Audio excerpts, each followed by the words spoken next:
Some noise, people, make some noise, people!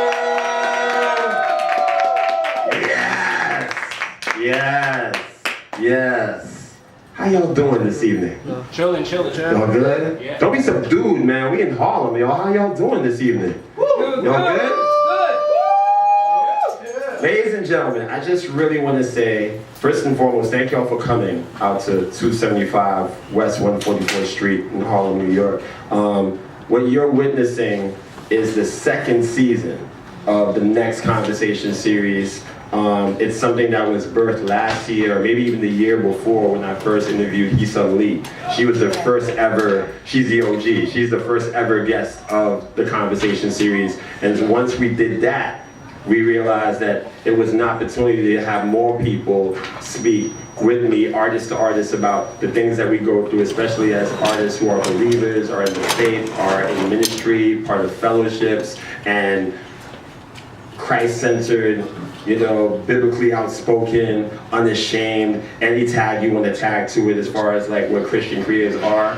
And we've had some really fascinating conversations up to this point. We've spoken to everybody from Selah the Corner to Ajani Hambrick to Angie Rose to even going to the King of Choice Awards and having quick conversations with Loso and C. King and my man Richard Dolphin, who's trying to get everything situated on the side. In fact, y'all can make some noise for Richard Dolphin. He just was running a basketball game, now he's trying to make sure our set is straight. But with that being said, I've had a lot of great conversations. And the idea of these conversations was really not only just to hear about the artist's new project and just, you know, what they've been doing in the studio, but really kind of like get the methodology of why they make music or why they're in ministry and the things that go along with doing ministry, especially now in 2018, where there's so much things coming at you. And I believe it's important because sometimes as an artist we get interviewed or we go into interviews and we don't know what to expect. You know, we go into situations where we might sit down and talk to somebody and they may not have a clue about what you do, don't really care. They might just want to get the tea, you know what I'm saying? Or just be on their own agenda as opposed to being on the Christ or a God agenda. You feel me? So I want to make sure that when you come in here, you not only get to hear the artist's heart, but at the same time you hear something that can speak into your lives as believers. Because I like to think that most of us in here are believers, have a relationship with God, want to have a relationship with God, and I think it's important to hear from other creatives as far as what their purpose are and how it's going to help you elevate to the next level and to the next level and, you know, be used in discipleship, be used in evangelism, all the things that we deem important or God deems important for us because he's the king. Like one thing that my pastor, Louis Straker Jr. out in the Rock, Brooklyn, he really stresses is the fact that sometimes we look at Christ and we know he's Savior. You know, John 3:16, dying on the cross, 3 nails, the whole bit. But we forget he's Lord. You know what I'm saying? He's our king. We are his servants. We do his bidding. You know, there ain't no arguing with God. If God asks you to do this, you better do it. Don't add no sauce to it. Don't say, well, you know what, God, I was thinking that maybe instead of you doing this, we could do this. No, I'm God. You feel me? And God has built us or put us together for a purpose, and we are to carry out his purpose. And I think sometimes along the way we kind of forget that, you know, because we want to do our own thing and add our sauce to it. But I feel like that's super, super, super important, you know, and hopefully you'll probably hear that in a lot of conversations and a lot of the music that you're going to hear today. But I could go on and on about that, but I really want to kind of like set the tone of what this evening is about. Tonight we're going to be interviewing 2 artists who are dear friends of mine, and they're going to be telling some very interesting stories. But before we even get to that, I had an open mic list that I put over there. Saw 3 names on it. I think we can rock with this 3. So, can we get to the open mic list? Yeah. You sure? Yeah. You almost sound too good. Can we get to the open mic list, ladies and gentlemen? Okay, so if you are an instrumentalist, if you have your own instruments, I'm assuming that you're good. If you need music given to somebody, if you haven't had a chance, make sure you mosey over to my man on the side. He's wearing the blue and the white and the yellow. Matter of fact, I feel like we should acknowledge him since he's the house DJ of the night. Woo! Ladies and gentlemen, please give it up for DJ MIGS. oh, by the way, for those who will be seeing this in the future, since you're not here, just be advised that this whole thing is being, you know, visualized and conceptualized and recorded through the good folks at State of Mind TV in the background right there. My man BRONX EMCEE and company, they're making sure that this whole situation is documented visually. So on YouTube, you can come back and revisit it again. So give it up for them, ladies and gentlemen, real quick. All right, so this feels like a library. I want to get a little louder and a little loud, okay? So I really need y'all to make a lot of noise for our first artist. The cool thing, I just mentioned my church, The Rock, Brooklyn, out there in Brooklyn, Utica Avenue, corner of Utica Avenue in Beverly, and she is going to be sharing a piece with us. I told her, you know, behind the scenes that, listen, feel free to share your heart. This is not a competition, this ain't the Apollo, this is you sharing your heart. Yes. What God implanted into you. So it should not be a problem, and I think we should all be willing to hear it. So ladies and gentlemen, give a warm welcome. Warm welcome. Louder welcome. Make some noise as we bring to the stage Cherise. Thank you. Feel free to use Is it kind of tall? Yes. You want to shorten the chair? Or you don't have to use it. You don't have to stand. You can stand. Absolutely can stand. If I can move on the spot. However you feel comfortable. Yeah. Yeah. I feel like I'll fall.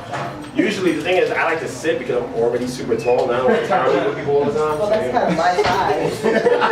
I know the feeling. I don't quite have this memorized, so I'm going to read it from the paper. And this is my first time ever doing this, by the way. Oh, wow. Very first. Make some noise for that. Kind of like what he was saying, how God tells you to do something. So I felt like God led him to me, and when he said, hey, come on out, I felt like God told him to tell me that. So I didn't hesitate. And I came, I didn't make excuses. I just came, and here I am. Where we go? To whom I am.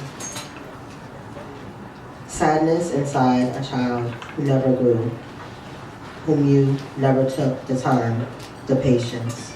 You just passed by, overlooked, and never knew. To whom I am the wind blew by. I did cry, let out sighs. Strangers passed by, never did bat an eye. Who am I? That inner child that did indeed not die. The invisibility, the blind eye. Curtains closed, hearing aids versus falsettos. No one knows. It doesn't show. Truth be told, it scarred her soul. Thank you.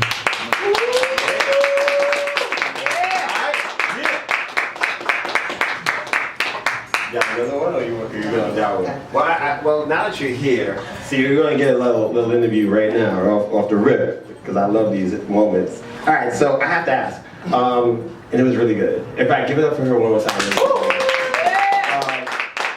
What was your inspiration for writing that particular piece?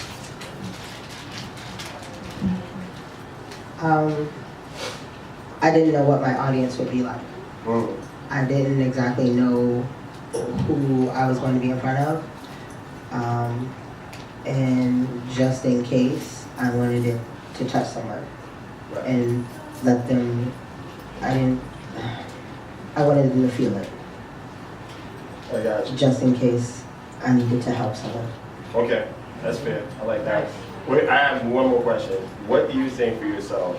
Because we're in the same ministry, we're in the same fellowship, and you know we have certain expectations and stuff like that. Like Pastor shares with us a lot of times, and then we gotta go out into the wider world. Of course. What's the hardest thing about being a disciple?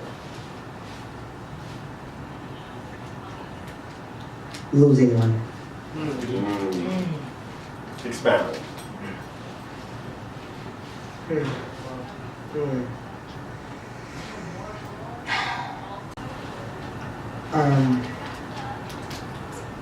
In membership classes, Elder Monroe explains that you're not supposed to persuade them to come. If you have to do that, then it's no need to try. And you feel like you want to because you don't want to leave anyone behind. Right. And or if you don't have any interest yeah, in of course, yeah. And then you feel like you lost that one.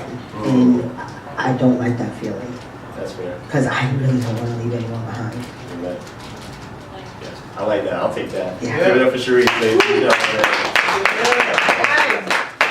Yes. Yeah, man. We like to think that when that time comes, we're trying not to leave anybody behind, right? That's the goal, right? Again, this evangelism and discipleship, super, super, super important. You know, like it's kind of like when we all went to see Black Panther, right? Once we saw it, we like, yo, did you not go see it? Did you not go see it? Like, yeah, did you not go see it 2 times?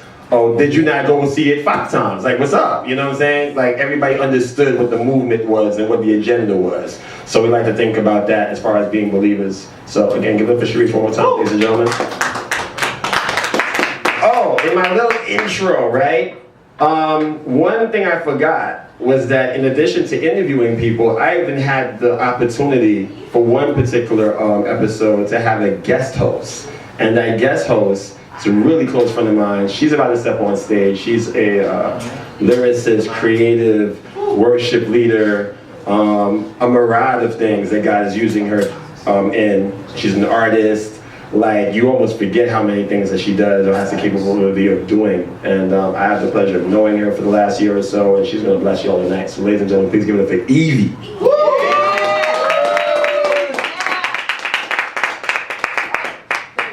Got it? I was like, where's my phone? Can I just grab this mic real quick? Oh, yeah. Yeah. The stand? Sure. Yeah. I mean, the stand, the mic stand. I got you. Let me bring it down because it's edited for me, but no. How's that? It's good? That's good. There you go. I'm gonna do a poem.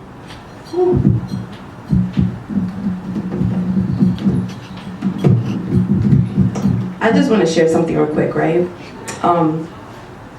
So there was a poem I wrote today that I was gonna share, but I deleted it on my phone for some weird reason. I don't know how I did that, which sucks, but you know, I kind of wanted to talk about real quick before I start my poem. Sure. About the church, right? And how I was seeing some people online on Facebook kind of like, they make the church look bad. You know, because they're over here speaking in tongues and kind of coming at each other, and then people are taking it as a joke. And I was like, there's nothing funny about that, because for people who don't believe in God or are doubtful of God, you know, that kind of sends out confusion, you know? And, you know, for everybody that's here, I just want you to be mindful of your walk with Christ, you know, and be mindful of the fact that whatever you post on social media or whatever you are showing yourself to be in front of people, you know, it can lead people to Christ or it can lead people farther away from Christ, just saying. But I'm gonna share a poem, right? Some of you have heard this one before, but it's about self-worth. And I think when I wrote this poem, I was going through a lot of self-doubt. You know, I still struggle with it now at some points, you know, but I think as long as you know who you are and whose you are, amen, yes, all is well, amen? Amen. Cool. Okay. Validation. Randy. Randy knows this poem, I'm sorry. Good. Don't make fun of me. Okay. Validation is subjective, but the objective is to be accepted. A chase after the wind will cost you time. We're not convicts, but still somewhat we're paying for a crime that we didn't commit. But we're committed to this lustful youth, searching for an answer in the fountain of truth. Lies hang off of everything that surrounds us. Feels like I'm picking apples from a tree, and I only seem to pick the ripe ones. Their lives, the knowledge of good and evil, soul's disposition, choosing to walk in the Garden of Eden, but the personage of my flesh is the one that's leading, expecting much from, as though the combat within is easy to win, fact-finding, this didn't start now, it has been. Slurs of adverse words penetrate, you underestimate, just let me demonstrate and let's resonate. Don't pick and pull. Just let me have my time to find who I truly am. Without inquiring, there's a beginning, middle, and end. The only thing appropriate is a fake smile. And the pressured action of a person behind the scenes directing you to ashes. Ashes because we're worked up, then burnt down. Held up to high expectations, then let down. Did it ever escape you? This city is great. The rays of sunshine is the only thing that seems to play out the heat that I need when my nights are cold. I'm beaten by deceit, but I'm called to stand bold, firm, rooted and planted. Enchanted by my dreams, goals, passions, and incentive. I've sold myself short, but I still have intentions. Trying to shine my light as the star that I am. Actions speak louder, but I know what's within. We're not what others determine. It's not a race and there is no first place. The biggest challenge is to tune out the critics and overcome yourself. If we aren't living our dreams, we're living our fear. Become boundless and don't let life interfere. It all begins today, yesterday is over. Consider reasons related to purpose, vision, and dreams, and think of how it will help vocationally, relationally, and spiritually. Any reason to grow is a good reason. Don't focus on the seasons. The skies may be gray, but really the sky is blue. It's just the clouds roll in, bringing about rain. It's all temporary, but it definitely helps you. Out of every wrong comes a positive light. Search for it. You'll see that I'm right. Amen. That's it. That's all I got.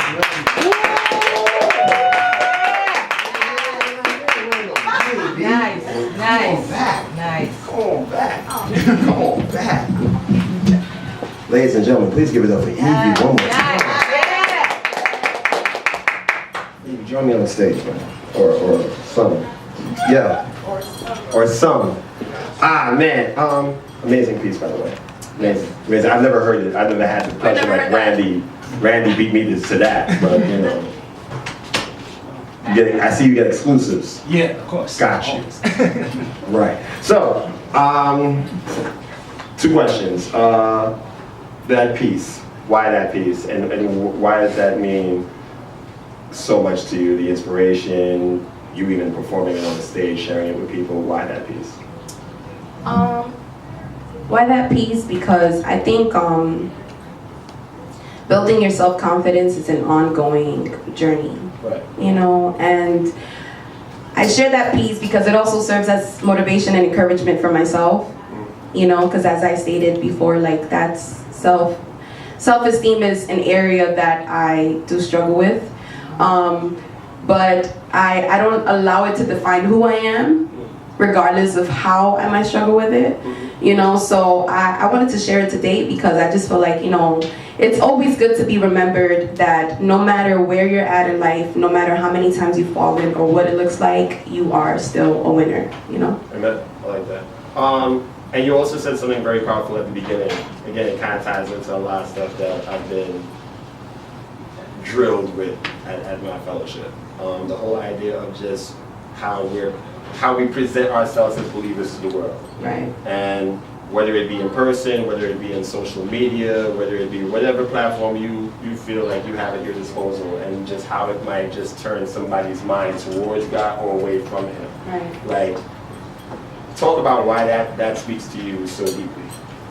I mean, it speaks to me so deeply because there's so many people hurting out in the world. Right. And when you are a person of influence, I think you have to be careful in which direction you're leading people. Right. You know, because you can be sending them straight to hell, or you can be leading them to salvation. You know, and I think nowadays a lot of artists are using their platforms in a way where they've compromised the gospel.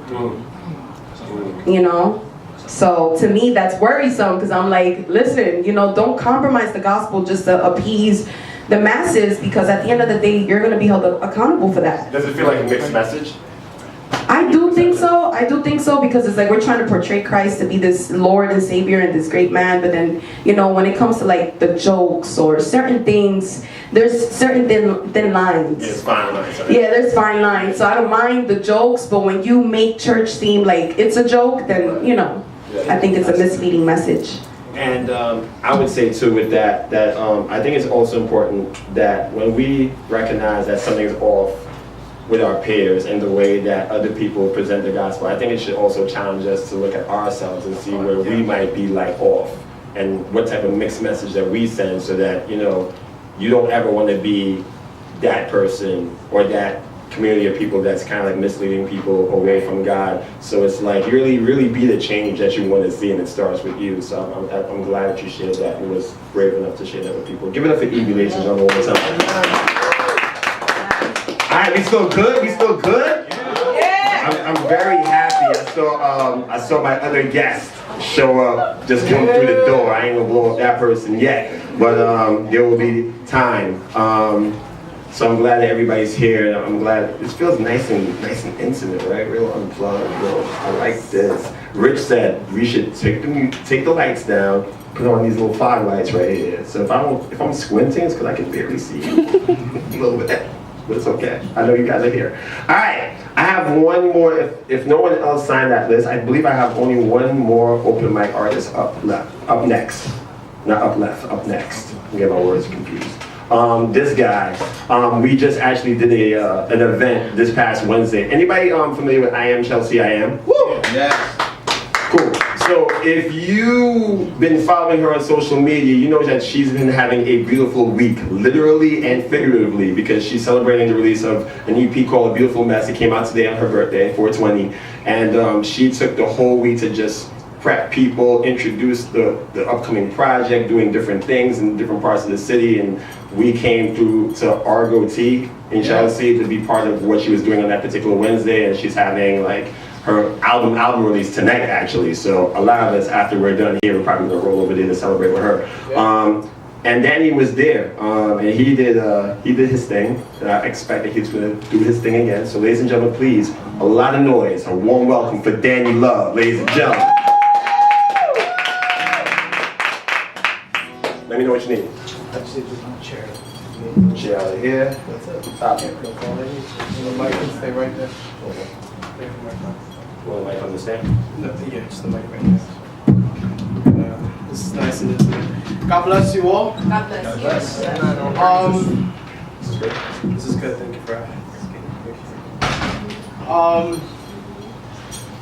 You know, it's interesting. I came into this place and everybody's like, "Hey man, how's married life?" Because I just got married about a year ago. Glory to God, and you know, and my wife is the most amazing person you'll ever meet. She is sweet. She is love incarnate. She is all of these things and more. But you know, as they were saying these things, and as you were speaking, as you guys said your pieces, I could not help but tear up and cry.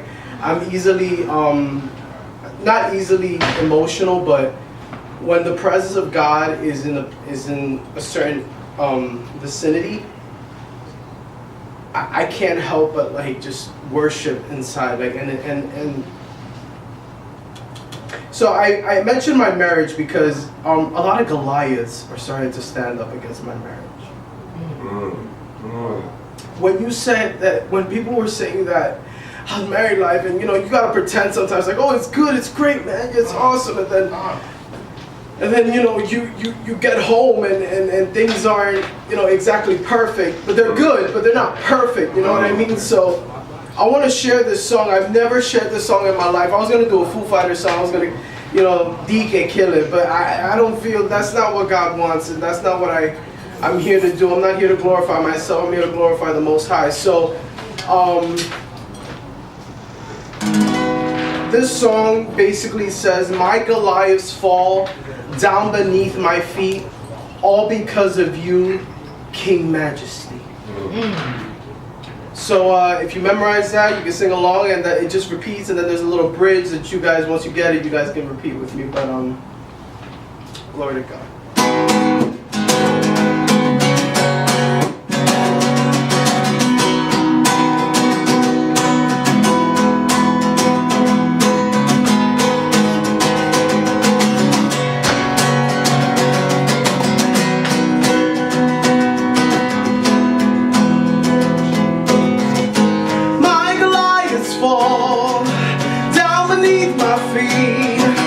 All because of you,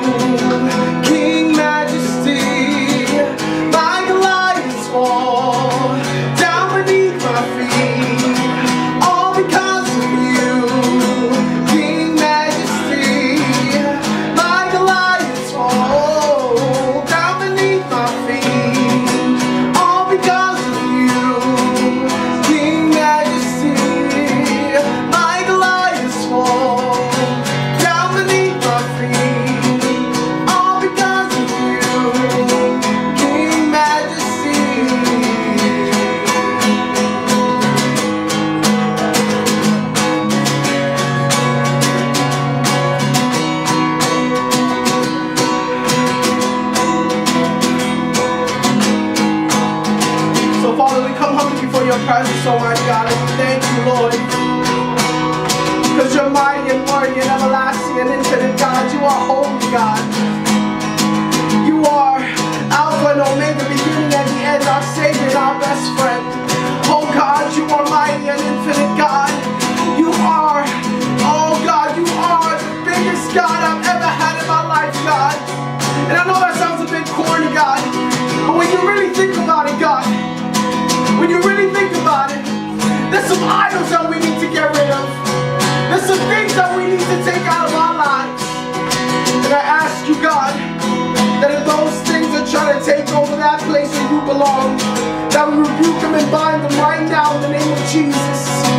That those idols of worry, of doubt, of insecurities may not overcome the love and the power that you instill in us, God. I love you, Lord. I love you, Lord. And if you memorize this chorus, you can just sing with me one more time. My Goliaths fall. Here we go, come on. My Goliaths fall down beneath my feet, all because of you, King Majesty. My Goliaths fall down beneath my feet, all because of you, King Majesty.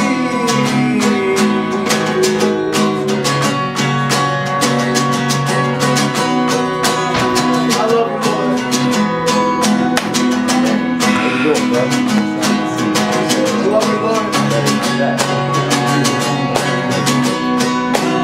We have a saying in our church. We have a nice little saying. So it's a little childish, but we have a nice saying. It goes, if you can't clap with your hands, stop with your feet. If you can't stop with your feet, then sing. And if you can't sing, move your body. If you can't do none of those, then I'll see you in heaven. Hallelujah, glory to God. Lord, worship you, Jesus.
So this song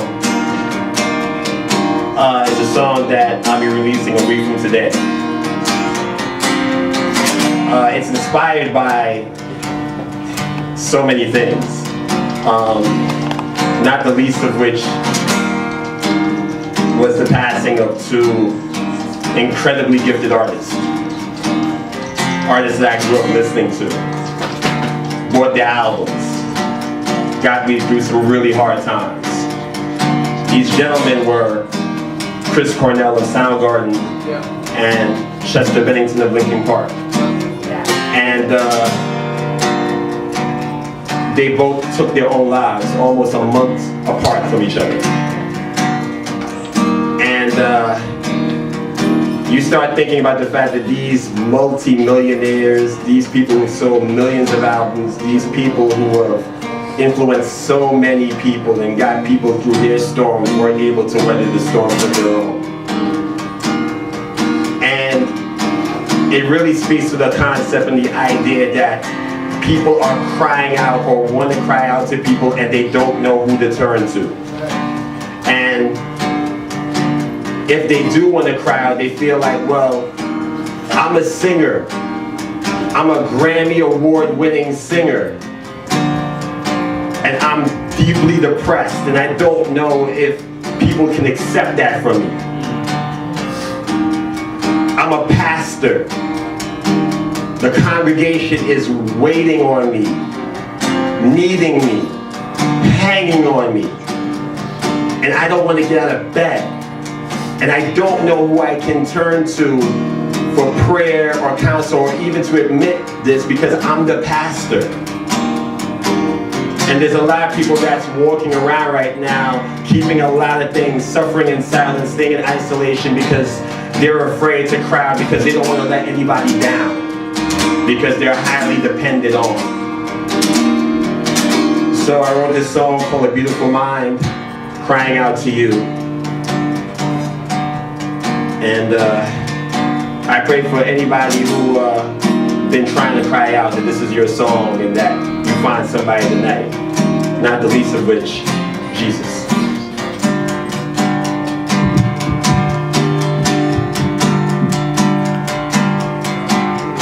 I'm crying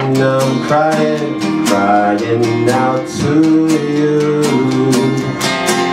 And I'm frightened that I'm dying, I can't speak to you. I'm crying out to you. And I'm frightened that I'm dying, I can't speak to you.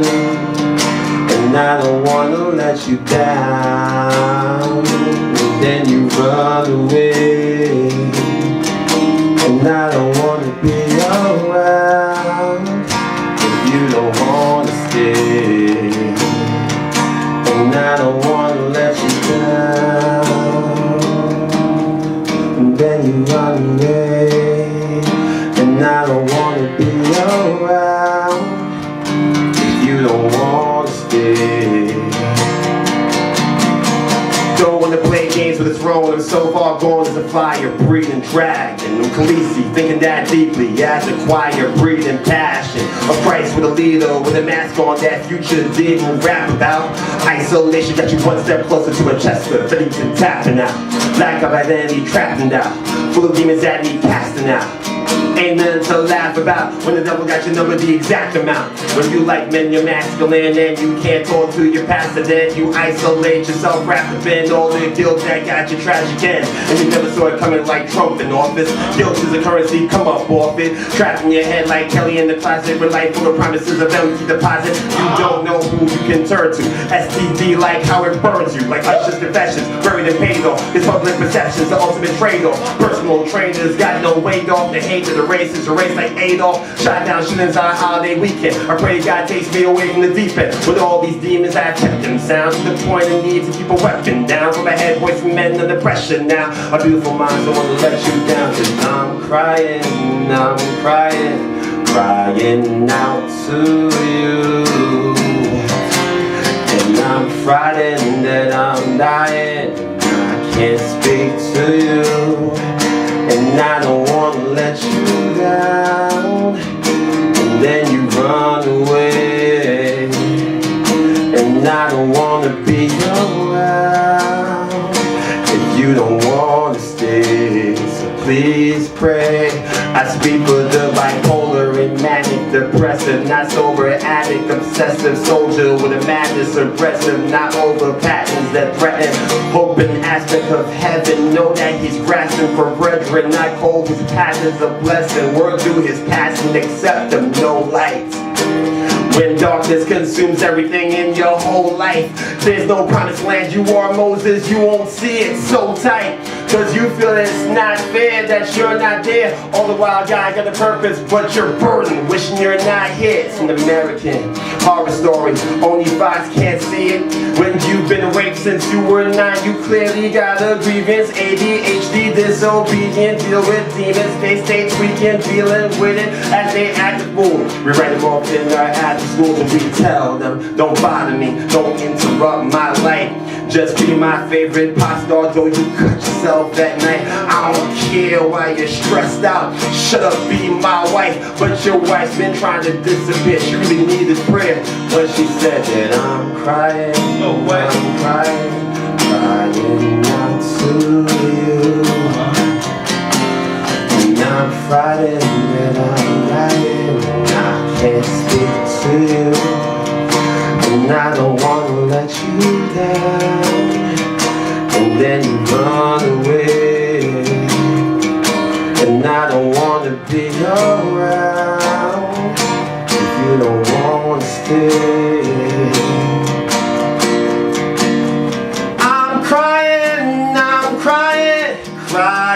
out to you,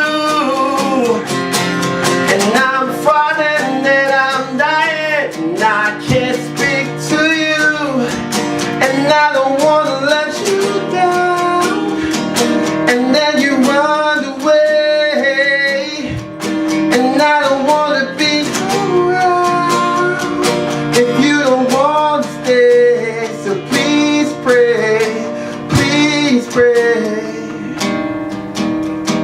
Please pray, please pray, please pray. Please pray, please pray, please pray.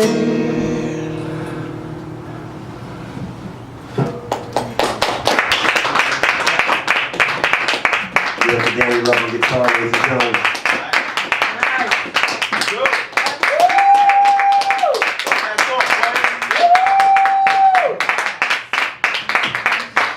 You enjoy that?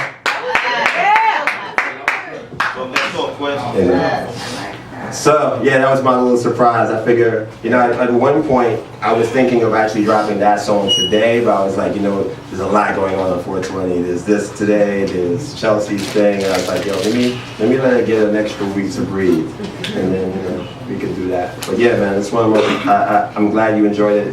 It's honestly one of the most important songs I've ever written.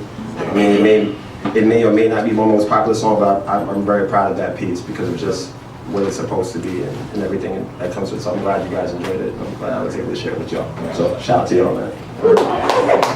And now we come to the main event. I think I might need some extra chairs up here. Get that situated because our guests are here. Before they come on stage, I just want to let y'all know that these two gentlemen, like I said, really good friends of mine, award-winning artists, and yeah, man, they got some very important stories to tell, very key things that we're going to discuss today, and I want you guys to have an open heart when it comes to like this conversation and what it means, and I really want you to listen and take this in because I feel like there's so much information that you're about to receive, not just about their lives, but just how to make it applicable to your situation or situations you may encounter in the future. It's funny because in a weird move of the spirit, Danny kind of touched on it a little bit on stage where he talked about him being married, but facing Goliaths in his marriage. And you know, a lot of times people get married, like I'm engaged, I'm scheduled to be married this year. And man, like, as much as I'm super excited about that, because you know, that's the love of my life, and our story in itself is a weird Nicholas Sparks novel. It really is. No, that's not good. He writes tragedies. He's a tragedy. No. Well, before any, you know, it's just a weird turn of, you see how you spin that? That's crazy. I don't know. Let's just say it took a while for us to get to each other. Let's just say that we had to go through some things to get to each other. That part of the Nicholas Sparks, romantic, whatever. Yeah. See how I put that? You got no chairs? Oh, looks like I'll be doing the short chair. All right, cool. Fantastic. I'm tall enough, I can do it. Yeah, but as I was saying, man, yeah, you know, marriages are like very, you know, and it's a reason why marriages are so closely connected to the church itself. You know, the whole bride of Christ, everything like that. You know what I'm saying? So they need to be protected at all costs. But you know, sometimes stuff happens. But beyond that, because it's not going to be centered around that. But like, in fact, let me get these guys up here, man, because I feel like I'm giving it all away. So, yeah. So once again, I want y'all to shout out one person or make some noise for one person. He lets us do these things here. Is he there? Oh yeah, I see him in the shadows. I need y'all to give it up for Richard Dolphin one more time.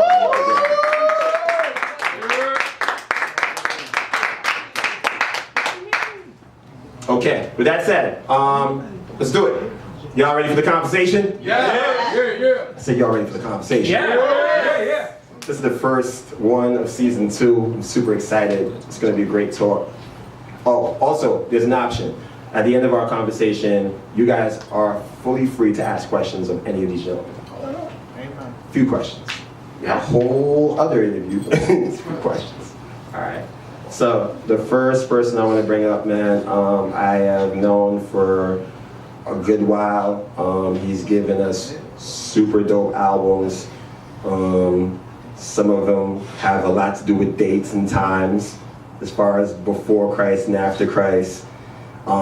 He's a Kingdom Choice Award winner, I think multiple times. He's dropped amazing videos like Best Friend and the new one he has out called Death Did Us Part. I haven't seen him in a while. I mean, I catch him occasionally, and but we haven't been really in community together, and we'll find out why. But I'm really excited to have him, not just here, but just back. So ladies and gentlemen, please give it up for Dave Gage Veira.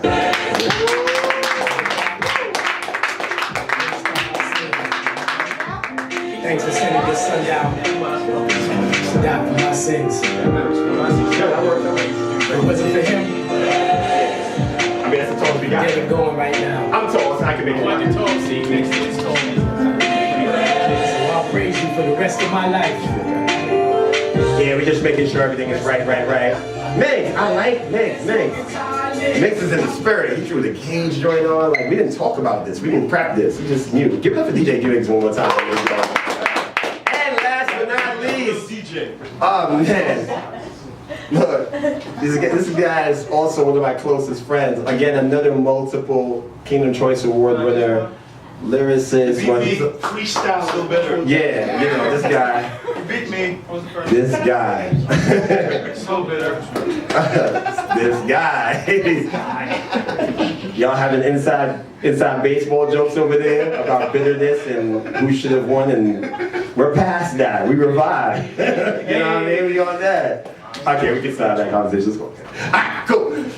Ladies and gentlemen, this guy, like I said, multiple award winner, one of the most incredible artists I've ever met. He has a new project coming out called Truth Interrupted, and with that comes a story. So, ladies and gentlemen, warm welcome, loud noise, give it up for Malakai the Truth.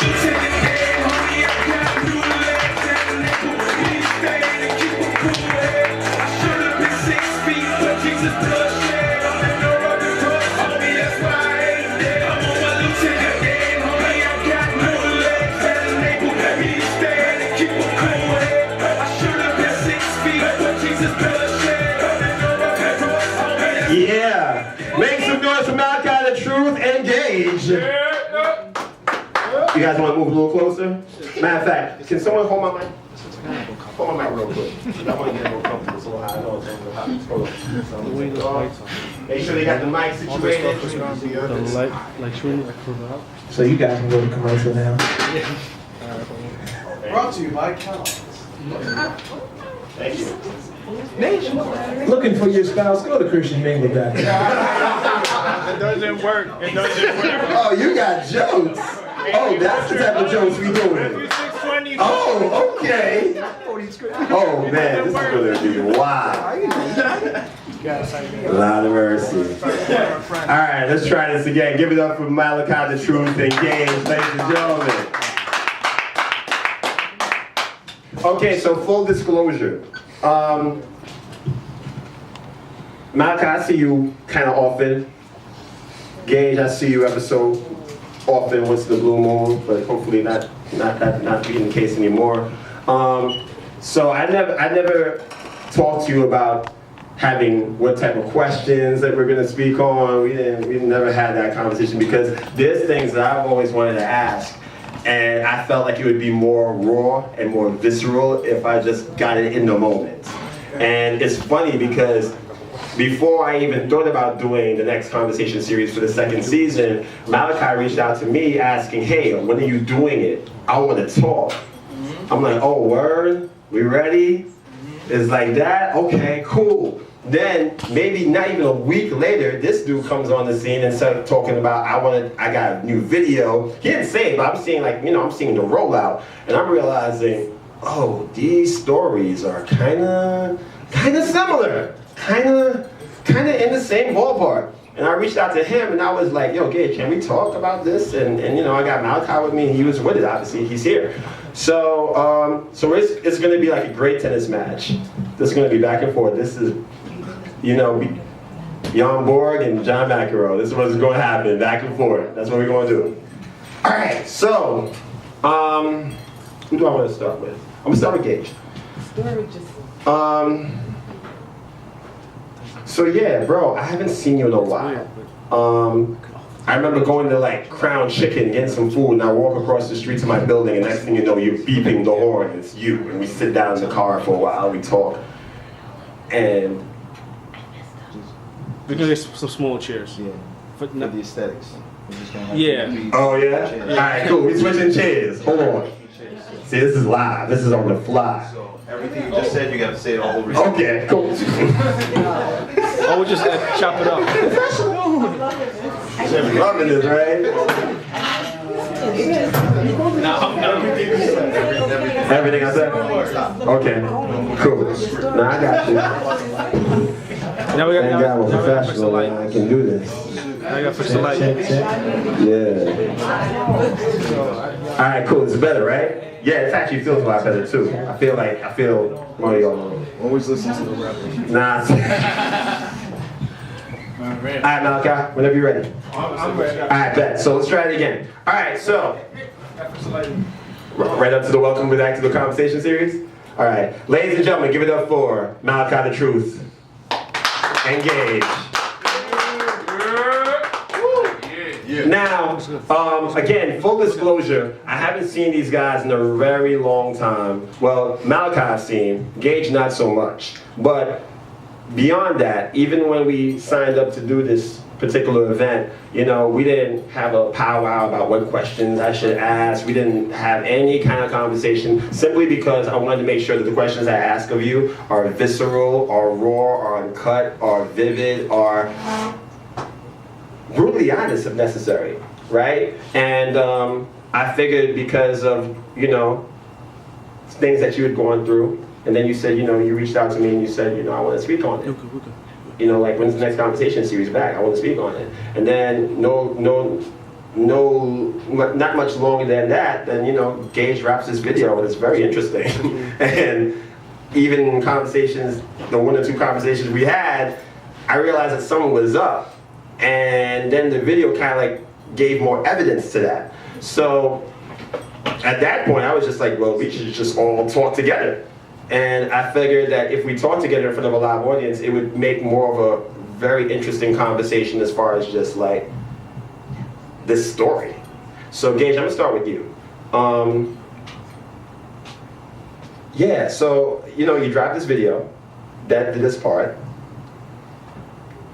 Great video. Great record. You know, I hear the artistic growth and everything. But it's a little different. And it's a little different. And the thing is, you know, like you follow people on social media, and you know, we consciously or subconsciously put our lives on social media. And then, you know, you watch somebody's social media, and then after a while you've seen some changes and like something a little different. I don't see certain pictures anymore. I don't see certain declarations anymore. And at one point you were ghost. I don't even think you were on Instagram at one point. You were off that. And you know, you drive this video and yo, funny story, no lie. I literally saw the person that you were with yesterday on the train as I got off my stop. Yesterday. I'm getting off Church Avenue, I look, and there she is, waving hi, and it's cool, and I get off, and it's like, that's crazy, I'm interviewing Dave tomorrow. It's wild to me. Yeah, so, yeah, well, yes, that too, but you know, but yeah, that did its part. It's an amazing record, a lot of growth, but you're talking about some things on that you've been dealing with. So, what's up? Well, thank you for having me out.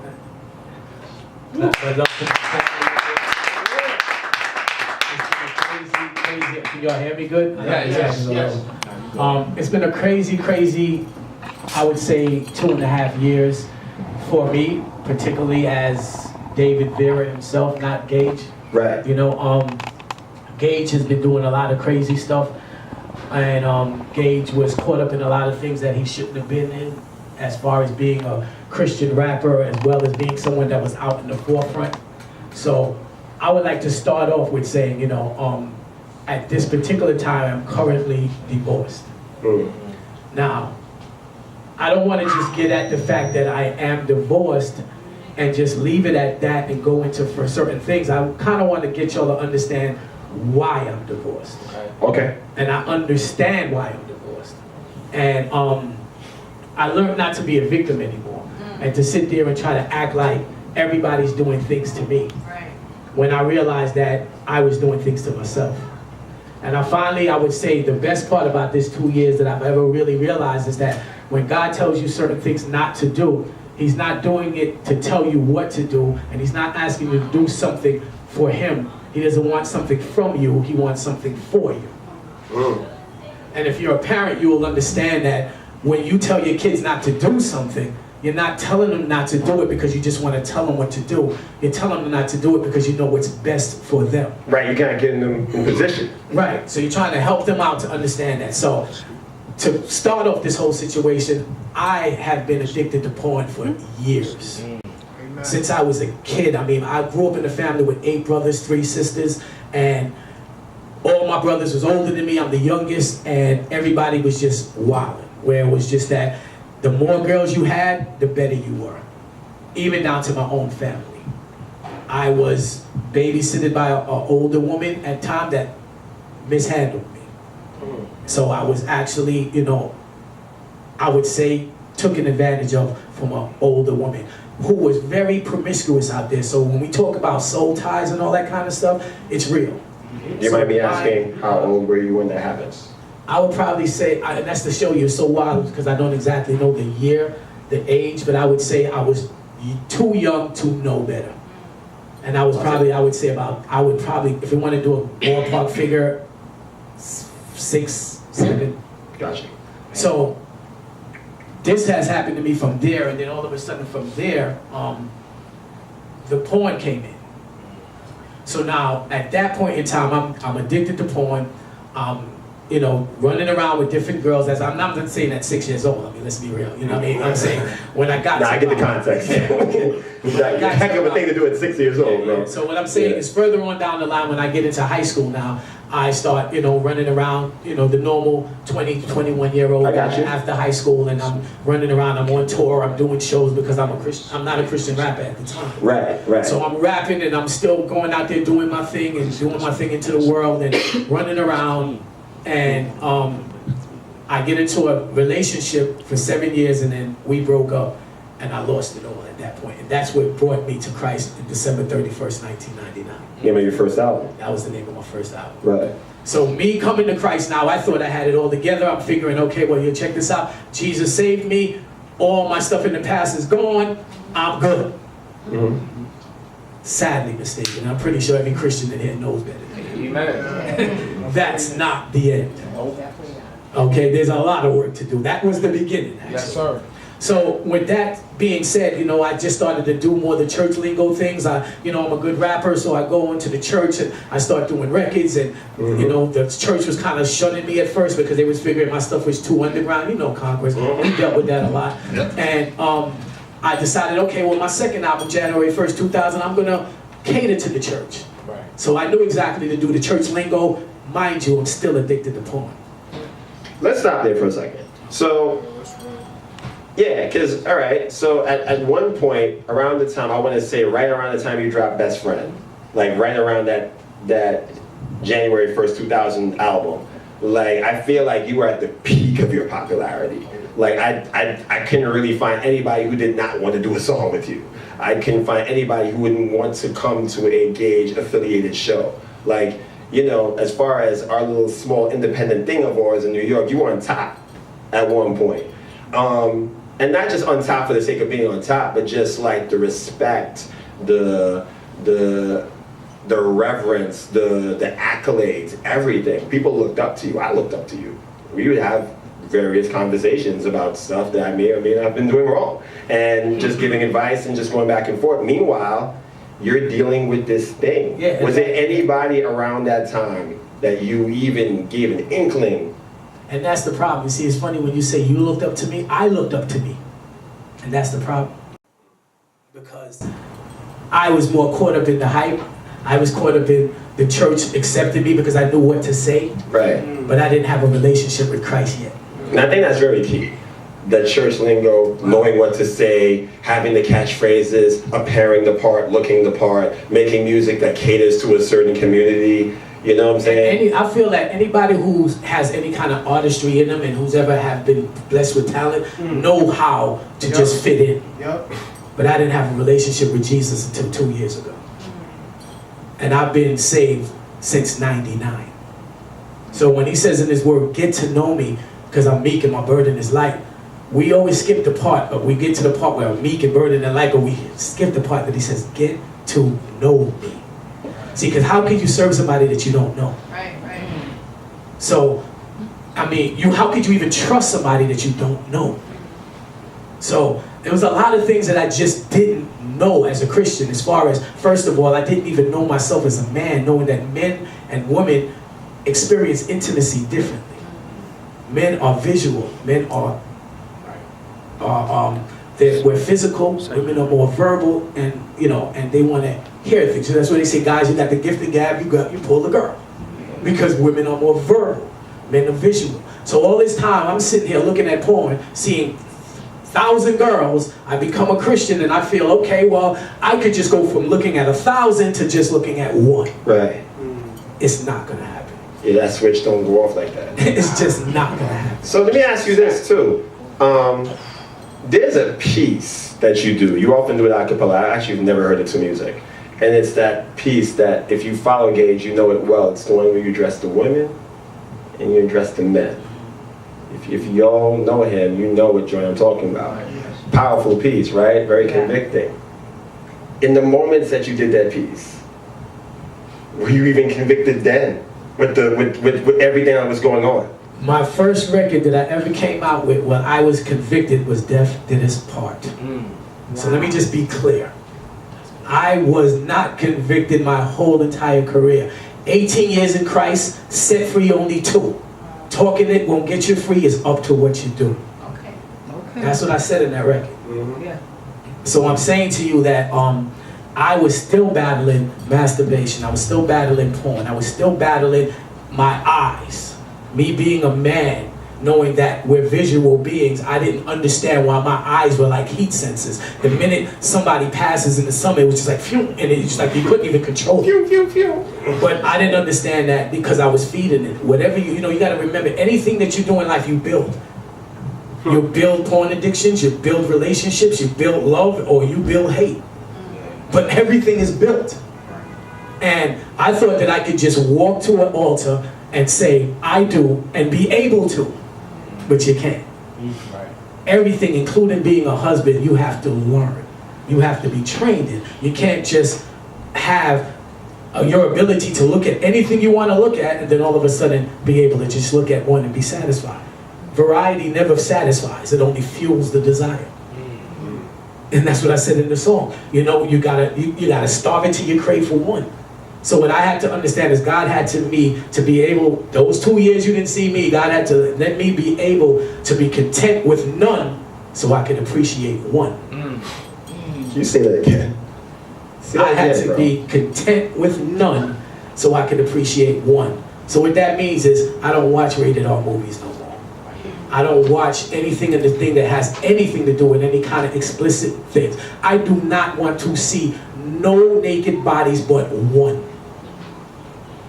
Because see, we make that normal, even down to Christians. We speak about going to see rated R movies and you're seeing human beings, wives, some people's wives, and we're lusting after them with our eyes and not realizing that it's destroying your marriage just from that situation that you're looking at. And you don't realize it. Right, especially if you're highly susceptible to it. Of course. Yeah. And if you're a man, because men are visual. We don't realize that, but I'm talking in here, and I know every man in here knows what I'm talking about. Yeah. Women may not, but men know. Preach. So we got to stop ignoring the fact that get to know who you are and understand what things you should not bring into your home. And understand this, when I realized this, I realized how I was hurting myself. Like, I know what intimacy is now, and that's not, I want nothing but it right now. I don't want to be able to be seeing more than one of anything. I'm good with one.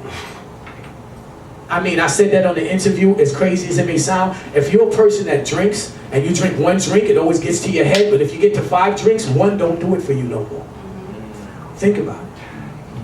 So let's put that on pause for a second. That's a good way to... Y'all liking the conversation so far? Amen. Yeah? Okay, so let's stay with that. Hold on one second. Let me turn to my immediate left. Bro. Man. Alright, so let me paint a picture for y'all, for those who don't know in the room. So again, I've known Malakai for years. I can't remember the number, I've lost count, but it's been a while. I met him at Higher Calling. First one. First one, okay. Whenever the first one was, that's how long I've known him. We were the first ones on time. Right. It was that too, absolutely. Yeah, there you go. So so I've known Malakai. So let me paint a picture for those who don't know his history. So I knew him, I met him, and then I met Noah, and I met everybody he was affiliated with, including his kids and his wife at the time.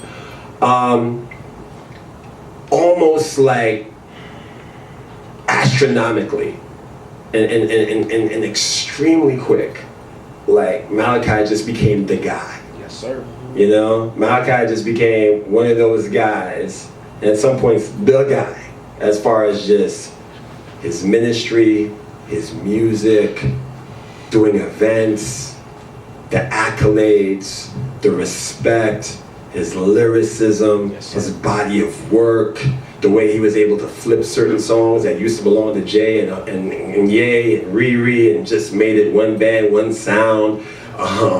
The times he ripped down Higher Calling, and then he ripped down Rap Fest, and he came through and ripped down Kingdom Choice Awards, and just building this fast and high ascent for him and his ministry. And the fact that I used to just see him around with his wife and kids in tow, even the wife, you know, had a bar or two that she could spit as well. It was like, oh, this is just a rapping this family over here, you know? And just watching these guys ascend, I've never seen anything like it that close, you know?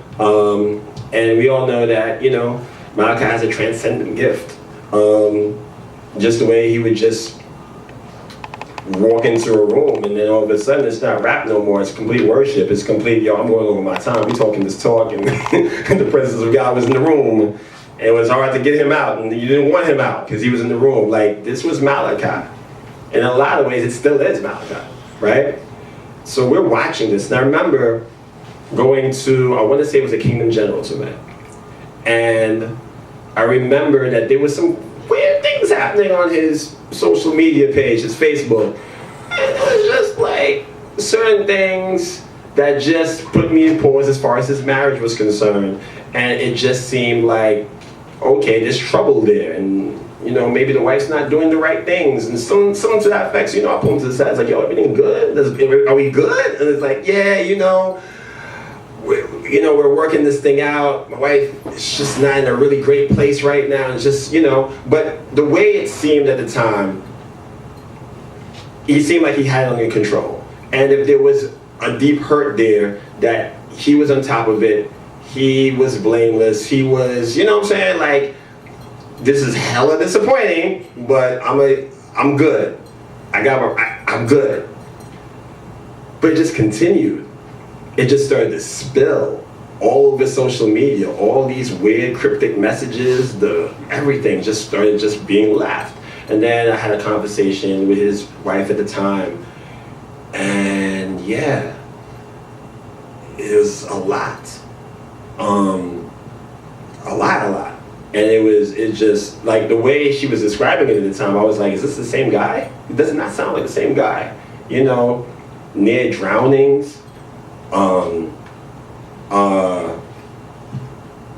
police police being called in, arrests, shelters, psychiatric wards. What's going on? And it's like, this picture just didn't look right. And then, you know, there's more information, but I don't want to drop the details. I'm gonna let him drop the details. But it was just all bad.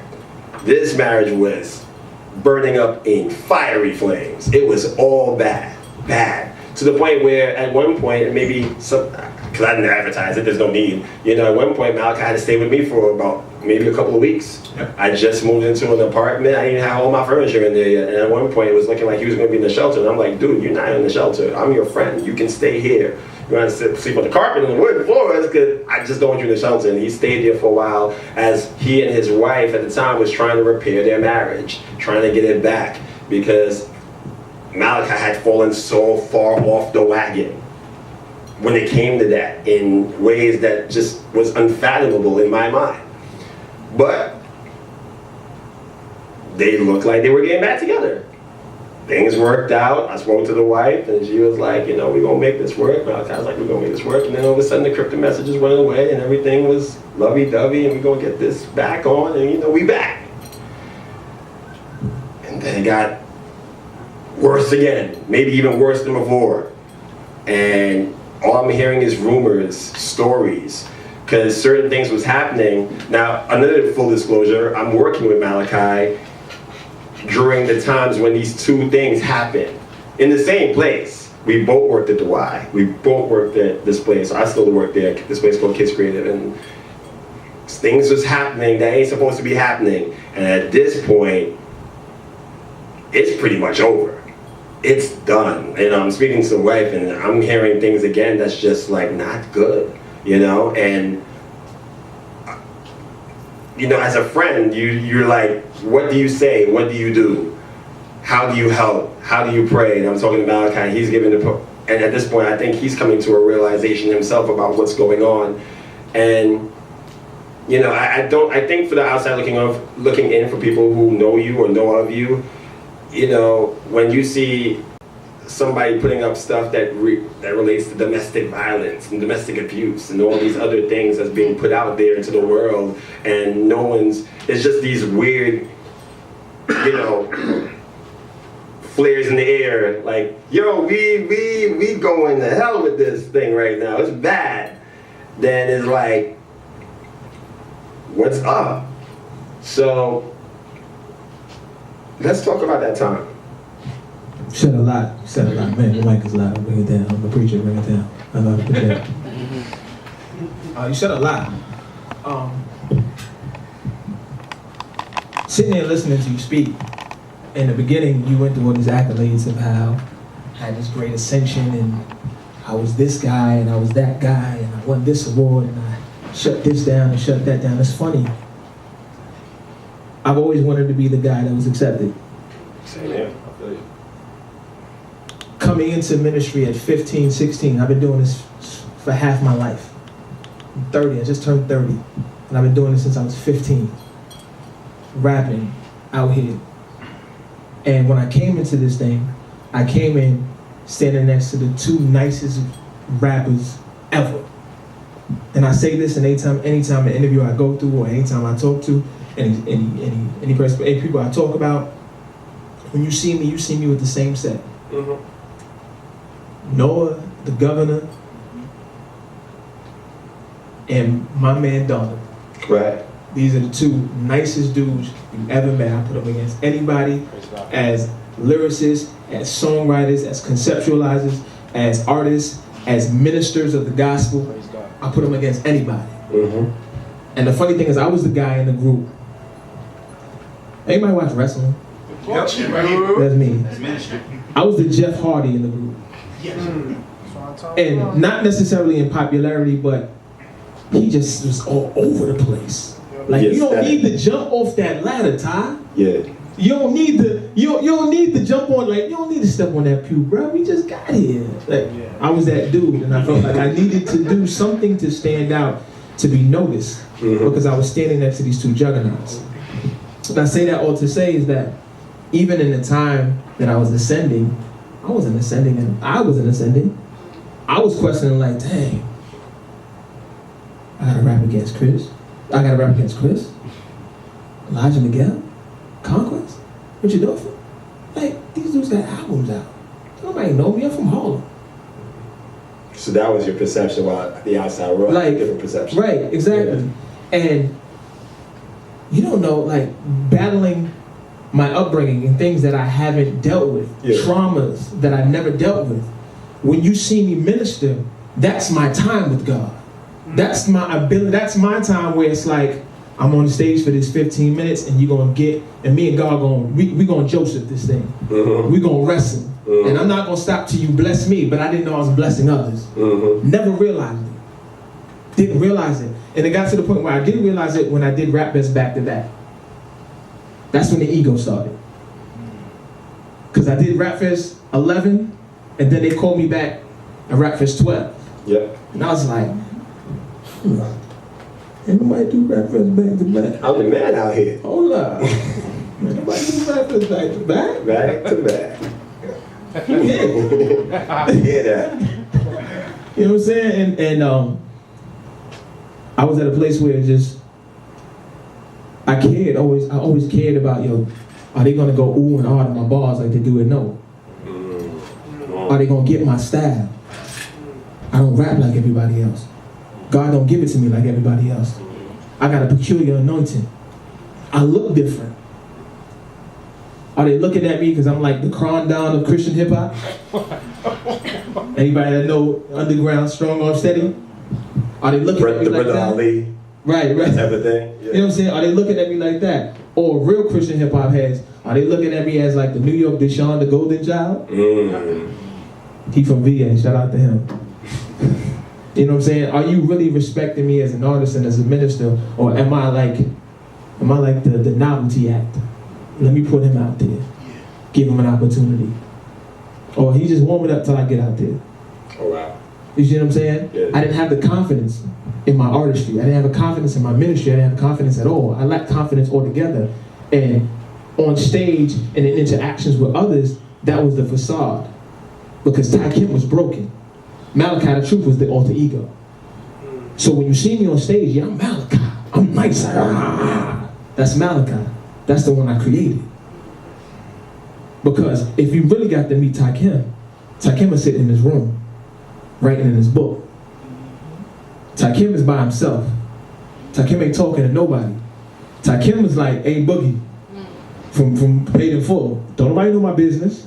Don't nobody know nothing I'm going through. Don't nobody know what I'm thinking. I'm in the room and you don't even know I'm in the room. You say I walk in the room and I gained all that. No, Malakai walks in the room and gains all that. Ty sits in the back in the corner and just watches and surveys and hopes nobody sees him. You know what I'm saying? Yeah. And so, you take that, that's one aspect. Then we get to the marriage. A marriage is a union before people and God. Right. A marriage is something that you make a commitment to someone else and you take vows. And you take vows with the understanding that you both are going to uphold both of them. That it's going to be genuine, that it's not going to be for show. And it was that in the beginning. It was that. When did it change? The marriage. It was that. It changed when we upheld the golden rule for everyone else, but we never prayed together. How do we have a marriage when we don't pray together? Come on. Amen. How do we have a marriage when we don't communicate? How do we have a marriage when everybody else is in our business? And everybody else meaning my friend, our immediate friends. Yeah. How do we have a marriage when there's no trust? Some self-inflicted, I take responsibility for that. And some of it because it wasn't there because there's traumas on both sides that were never dealt with. So therefore, like Gage, if I'm exposed to pornography, to womanizing, to this all my life, that's all I see. I got uncles that, listen, we got that game. Got that game over here, you know? Right. And I say it like that because that's how I was raised, but Other people look at me like, dang, how you can talk like that? Because that's the mindset I was raised in. Like, listen, you got it. You go get it, son. Taught game from an early son. age. Right. Yeah. You know what I mean? And so, when God is not in a marriage, it falls. Plain and simple. Now, if you want to dig deeper, they say the gifts of God are given without repentance. So when we come together and we're on stages, or we're out feeding the homeless, or we're ministering to other people, or we're counseling other people, but we're not doing the things that we're telling other people to do. You know what I'm saying?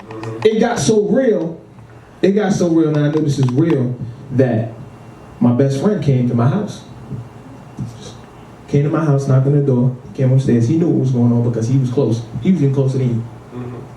And he said, yo, a demon just came to me while I was at work. And I was like, word? Because I'm still on my, yo, listen, I'm good, man. Listen, I'm Malakai the Truth. I got this, B. Just did Rap Fest twice back to back. You know what I'm saying? I'm holding down hip-hop church. Everybody left. I'm the one that's rapping. I'm the one that's preaching. I'm the one that's doing this. You know what I'm saying? I'm holding down the youth pastor job. I'm the man right now. I'm killing features. I'm on 3 songs of the I'm a Christian mixtape. I did the joint with a million and Satan. I killed Satan on notice. Like, come on. I got this. You talk about demon talk to you. Whatever, be you good. I'm over here. And he said, I got your mans. And that's when it got real. I said, so a demon came to you and told you that I got your mans? And you next? Wow. So fast forward. Things fall apart because there was an honesty there. Things fall apart because I wasn't honest. I had trauma that I had pre-marriage, that I brought into a marriage, that I wasn't willing to deal with or work through with my spouse, so therefore it spilled into the marriage.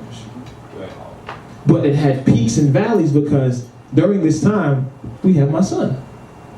24 years old, I had my first son. And it's a boy? Son? Kids, I'm Malakai the Truth. And I got a son now? They ain't telling me nothing. So the time when they say, you know how some women say, a baby ain't gonna keep no man, or a baby don't fix a relationship, it don't. It don't. Wow. It does not. It don't. Because my focus was, my sanctuary was my job and my kids. So every time you see me rap, I have my kids with me. Because that's my life. I was able to excel at Harlem Children's Zone, go to the Y, kill at Kids Creative. Because my job and my work was my place of release. Sanctuary. Because at work, I was Mr. Ty. Nobody ever got to meet Ty Kim unless you got 10 years in. There's only a handful of people that know Ty Kim Stallings. Everybody else knows Mr. Ty, Malakai, Mal, this one, Pastor Ty, whatever. Y'all know that. Or at that time, they knew that. Right. But then, here's the game changer again. We have the marriage that's great, going well, but then begins to show signs of fighting and falling away. But because I'm in ministry, not just rapping, I'm a preacher. I've been preaching since I was 18. So some of us know how preachers are. We got images that we got to uphold. Oh, you can't tell me that you are preaching, you have marital issues? Minor or major? Nah, we good. I make sure she got the hat. Make sure my cufflinks is right. Make sure my kids got the haircut. They know when to sit down. Amen. Hallelujah. All right. Come on. Pastor Ty is doing the revival this week. Amen. All that. We knew that. Everything was great. I kind of talk about it in the song. That just the whole idea of like, you know, you're in this position. The expectancy is to be what people perceive you to be. The expectation took over the realization of what the reality was in the situation. But the turning point in the marriage that enhanced everything that was either minor, minute, or on mute was when I realized that I had bipolar disorder. My son was just born. I began to have racing thoughts. I began to deal with insomnia. I began to spend money crazy. I began to, my porn addiction went from just watching it every now and then, whatever, to just going. To now, I'm having auditory hallucinations where I'm hearing people tell me, nah, you ain't nothing. You ain't good enough. Leave her. Leave the kids. Like, yo, I've been going with, in the mental health arena, they call it mania. I didn't know that. I didn't know none of this at the time. And the thing that pushed it over was, we got into an argument. I was waiting in the stairwell. Somebody told, I didn't sleep for 2 days. Right. I didn't sleep for 2 days. I was up. And I was sitting in the stairwell, and something came over me, and we got physical. First time in my whole life ever got physical with a female. It wasn't on purpose. It wasn't like agitated. It just happened. From there, I got arrested. From there, I went to Psychiatric Institute. And this is when it got hard. Because I had to accept that there was something wrong with me. Amen. That's when it changed. After being born with albinism, after being diagnosed with a learning disability, after growing up with ADHD, and having to accept growing up something wrong with me. Now you tell me at 24, when I just dropped my Welcome to the Truth. Now I just did my video. I'm youth pastor at my church. I'm leading hip hop church. I'm rapping all over the place. I did Rap Fest 2 times. I just had my son. I'm married. You gonna tell me now I got bipolar disorder too? Nah, son. That's when the denial hit. Right. So I'm in the hospital, and I've been there for almost a whole month. Now this is the funny part. And I say it's funny in retrospect. My pastor never came to come see me. Not one time. The people... And he was fully aware of what's going on. 100% aware. Never came to see me. Why do you think that was? It's an image you never, right?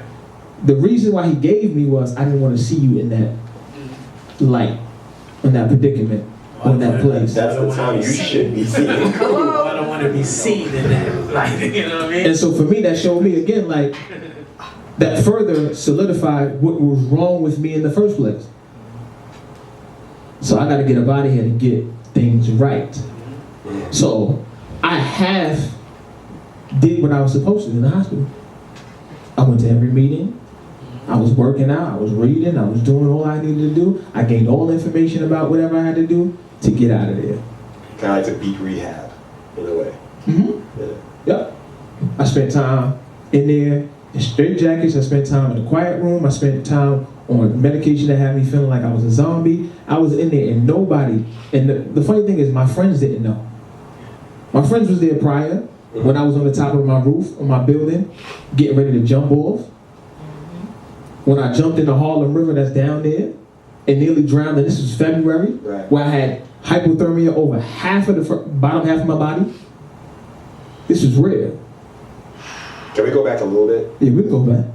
You mentioned, for somebody who, again, if you've ever seen Malakai perform, he does not do the fabulous type of performance. He actually moves around and rocks out. What was it like to go from that to being in a straitjacket? From that to it made me mad. It made me mad because it's like I worked so hard to create this new identity. All my hard work is done. They really not gonna love me no more. Cause once they hear this, ain't nobody gonna wanna be around me. I'm gonna be a real leper. Oh, and what happened? I came out, rumors started spreading, and nobody wanted to talk to me. Some people reached out, but for the most part, this is where it got bad because I didn't have confidence in my community. I created this Malakai the Truth guy. I'm supposed to be this guy. I'm supposed to be this man. I'm one of y'all. So nobody reaches out to me. And those who reach out to me, it's like, all right, cool. We just want to make sure you're all right. And I'm so paranoid that I don't know how to open up and say, yo, nah, I'm really messed up right now. Like, before you called me, I just heard a voice that said, yo, you can't bleed. You can't die. Yeah. Go in there. Yeah. Burn the house down. You ain't nothing. You thought your little character was going to save you, was going to pull you out of your depression. You ugly. You can't make it. She don't care about you. Just go out there. Listen, I got somebody down the block. I got somebody over here. And these were situations that I was going through. And at the time, she was scorned and hurt. But at the same time, she was aware of the condition that I was diagnosed with. And I got resentment because I felt like I was trying to do the best I can with what was given to me, but I didn't have the help from the person that was right next to me. Okay. Rightfully so. So with that said, so you're in this place, you get out, you know, obviously I'm privy to what's going on now, you're staying with me.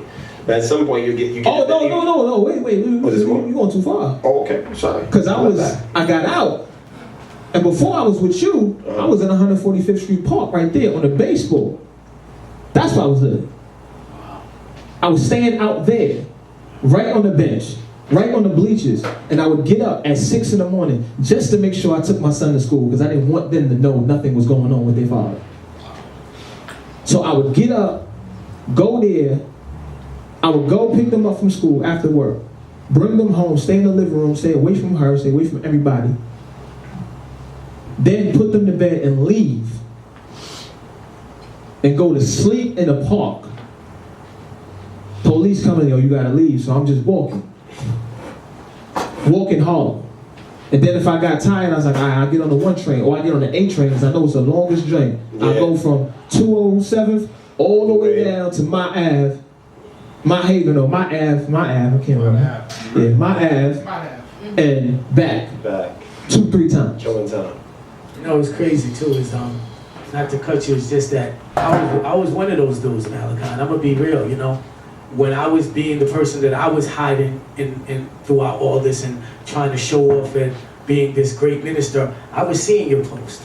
And I was seeing when you was keeping it real and saying, you know, this is what I'm doing, this is what I was facing, and you was telling your truth.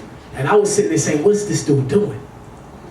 He's embarrassing himself, he's embarrassing us. Yep. I'm keeping it 100. Yep. But when I got to that moment, I appreciated every minute that you did that, bro, because you see, the truth really does set you free. And when you're able to be, so when him and I are able to put these records out and say this, you have to understand that we are free now. Mm-hmm. We're not gonna say this if we weren't free. Trust me, I would not come in front of all of y'all still having this porn addiction. Trust me, I wouldn't. Mm-hmm. So when I say for 2.5 years, I've been free of all of that. So that's where you didn't see me, because I finally got to know Christ and I was with him. So I just wanted to just say that, just to show him that, bro, you know, and then when I started to come out, then he reached out to me because he knows my pain. And he didn't, you know, and when he told me, yo, bro, I'm shocked that you put this record out, but I'm with you. I felt the love that I really wanted to feel from the people we were looking to feel it from, but only he can understand that because he been there. Why were you shocked that he put the record out? I was shocked because, like he said, everybody that did reach out was like, yo, you gotta take it off of Facebook. Don't take it off of Facebook. What you mean, bruh? This is all I got. I'm not a one like, yo, my man's just sitting right there. We nearly 20 years best friends in this thing. He know I ain't gonna tell nobody nothing. I ain't telling nobody, I ain't asking you for help. Nope. He know me, I'm gonna go and listen, I'll tell you right now, straight up, 100. We in college together. We in South Carolina, Rock Hill. Okay. We ain't got no jobs. We ain't got no money, no nothing. Okay. He talk about we gonna pray, God gonna give us something. I said, you pray, I'm gonna make it happen. Knock at the door, he opened the door. Hey yo, help me with this stuff, yo. I'm just coming from Walmart. I got mad food, yo. We about to eat. We good right now. We gonna pray later. So that's the mindset. That's the type of person I am. That's the type of person I come from. Like, yo, I'm not gonna tell you nothing. I'm not gonna say nothing. I'm gonna deal with it myself. And everybody doesn't know how to ask for help or ask for help the same way. Right. So my bleeding on Facebook wasn't me just bleeding just to talk. I wasn't trying to get likes or smiley faces or hearts. I was trying to get you to help me. Exactly. That was me saying, yo, Help help me. Help me is right. And the inbox dry, the phone dry. Oh, I'm praying for you. Bro, you know you ain't praying for me. I mean, if you is, like, you know where I'm at. Do you think that, again, based on the I'm gonna use the word facade. That's what it was, bro. Okay. At the time. Okay, so based on the facade, right?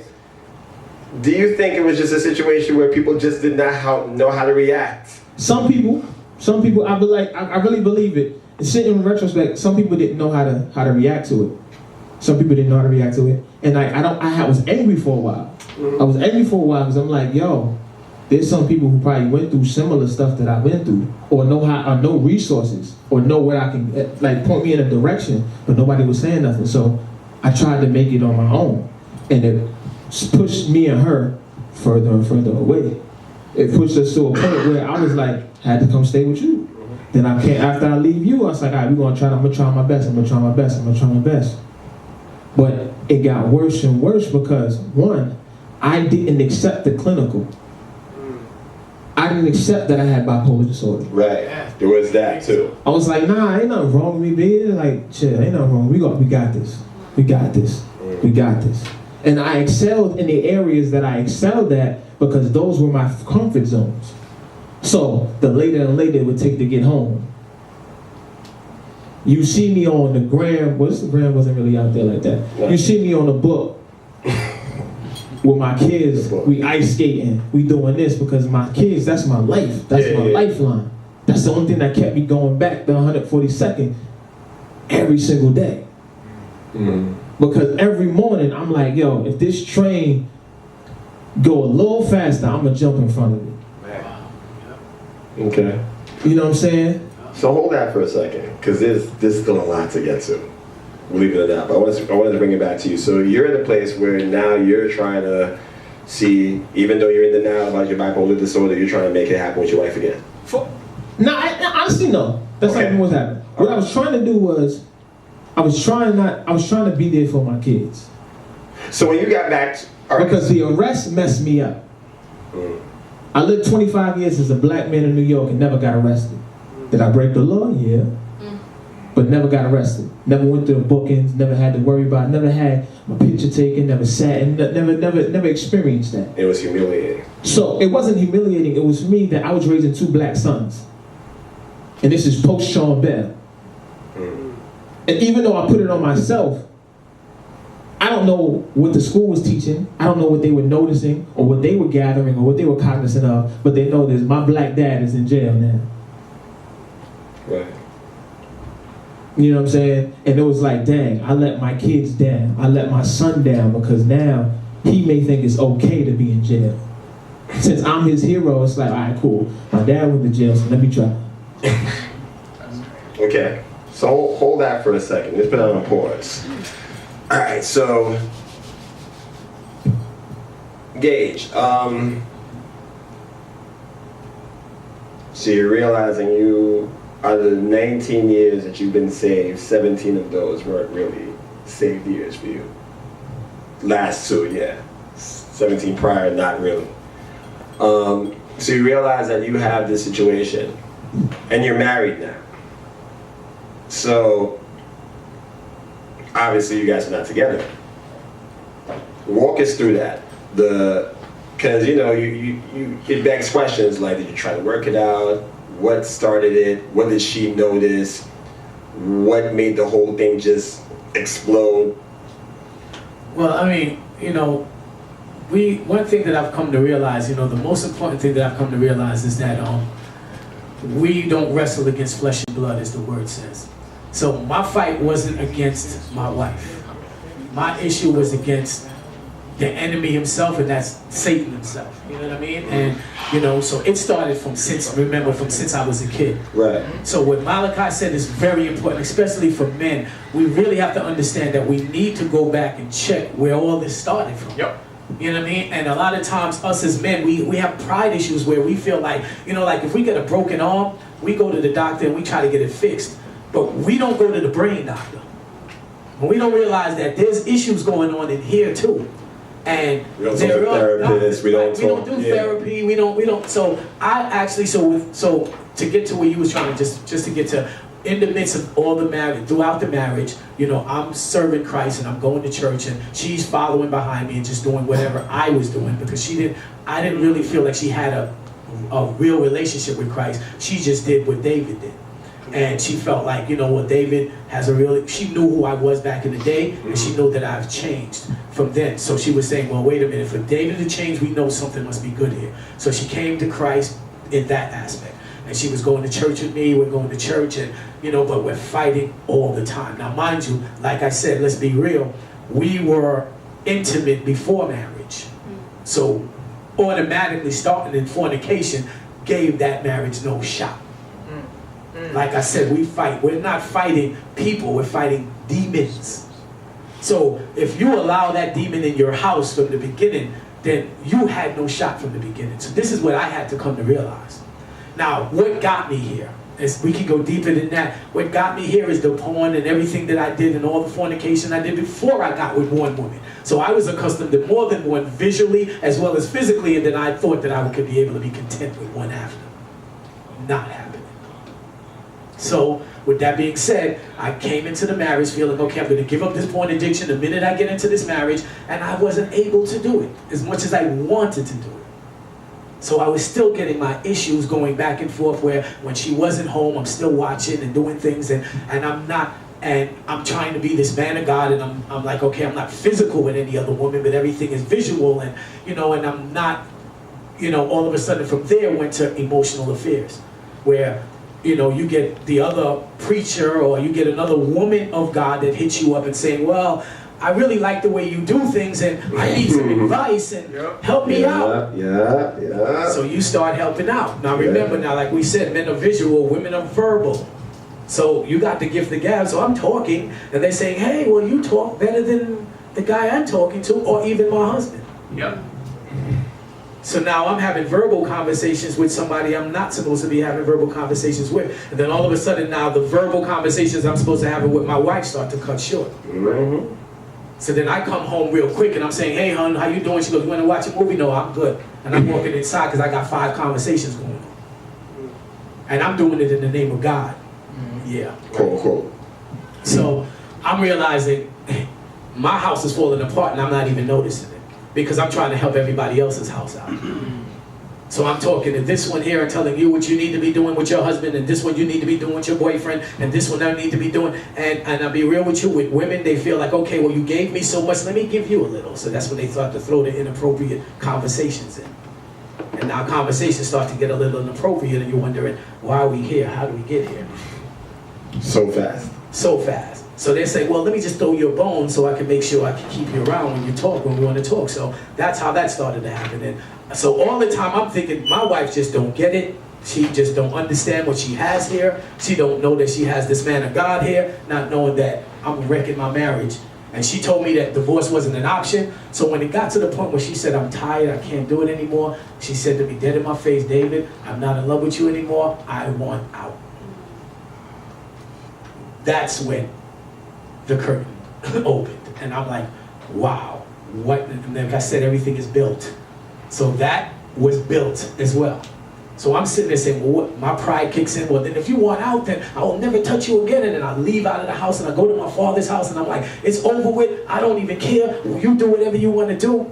And then that's what I'm like, and I'm slamming the remote control. And I'm like, God, she told me that divorce was never an option. And he told me, you made it an option.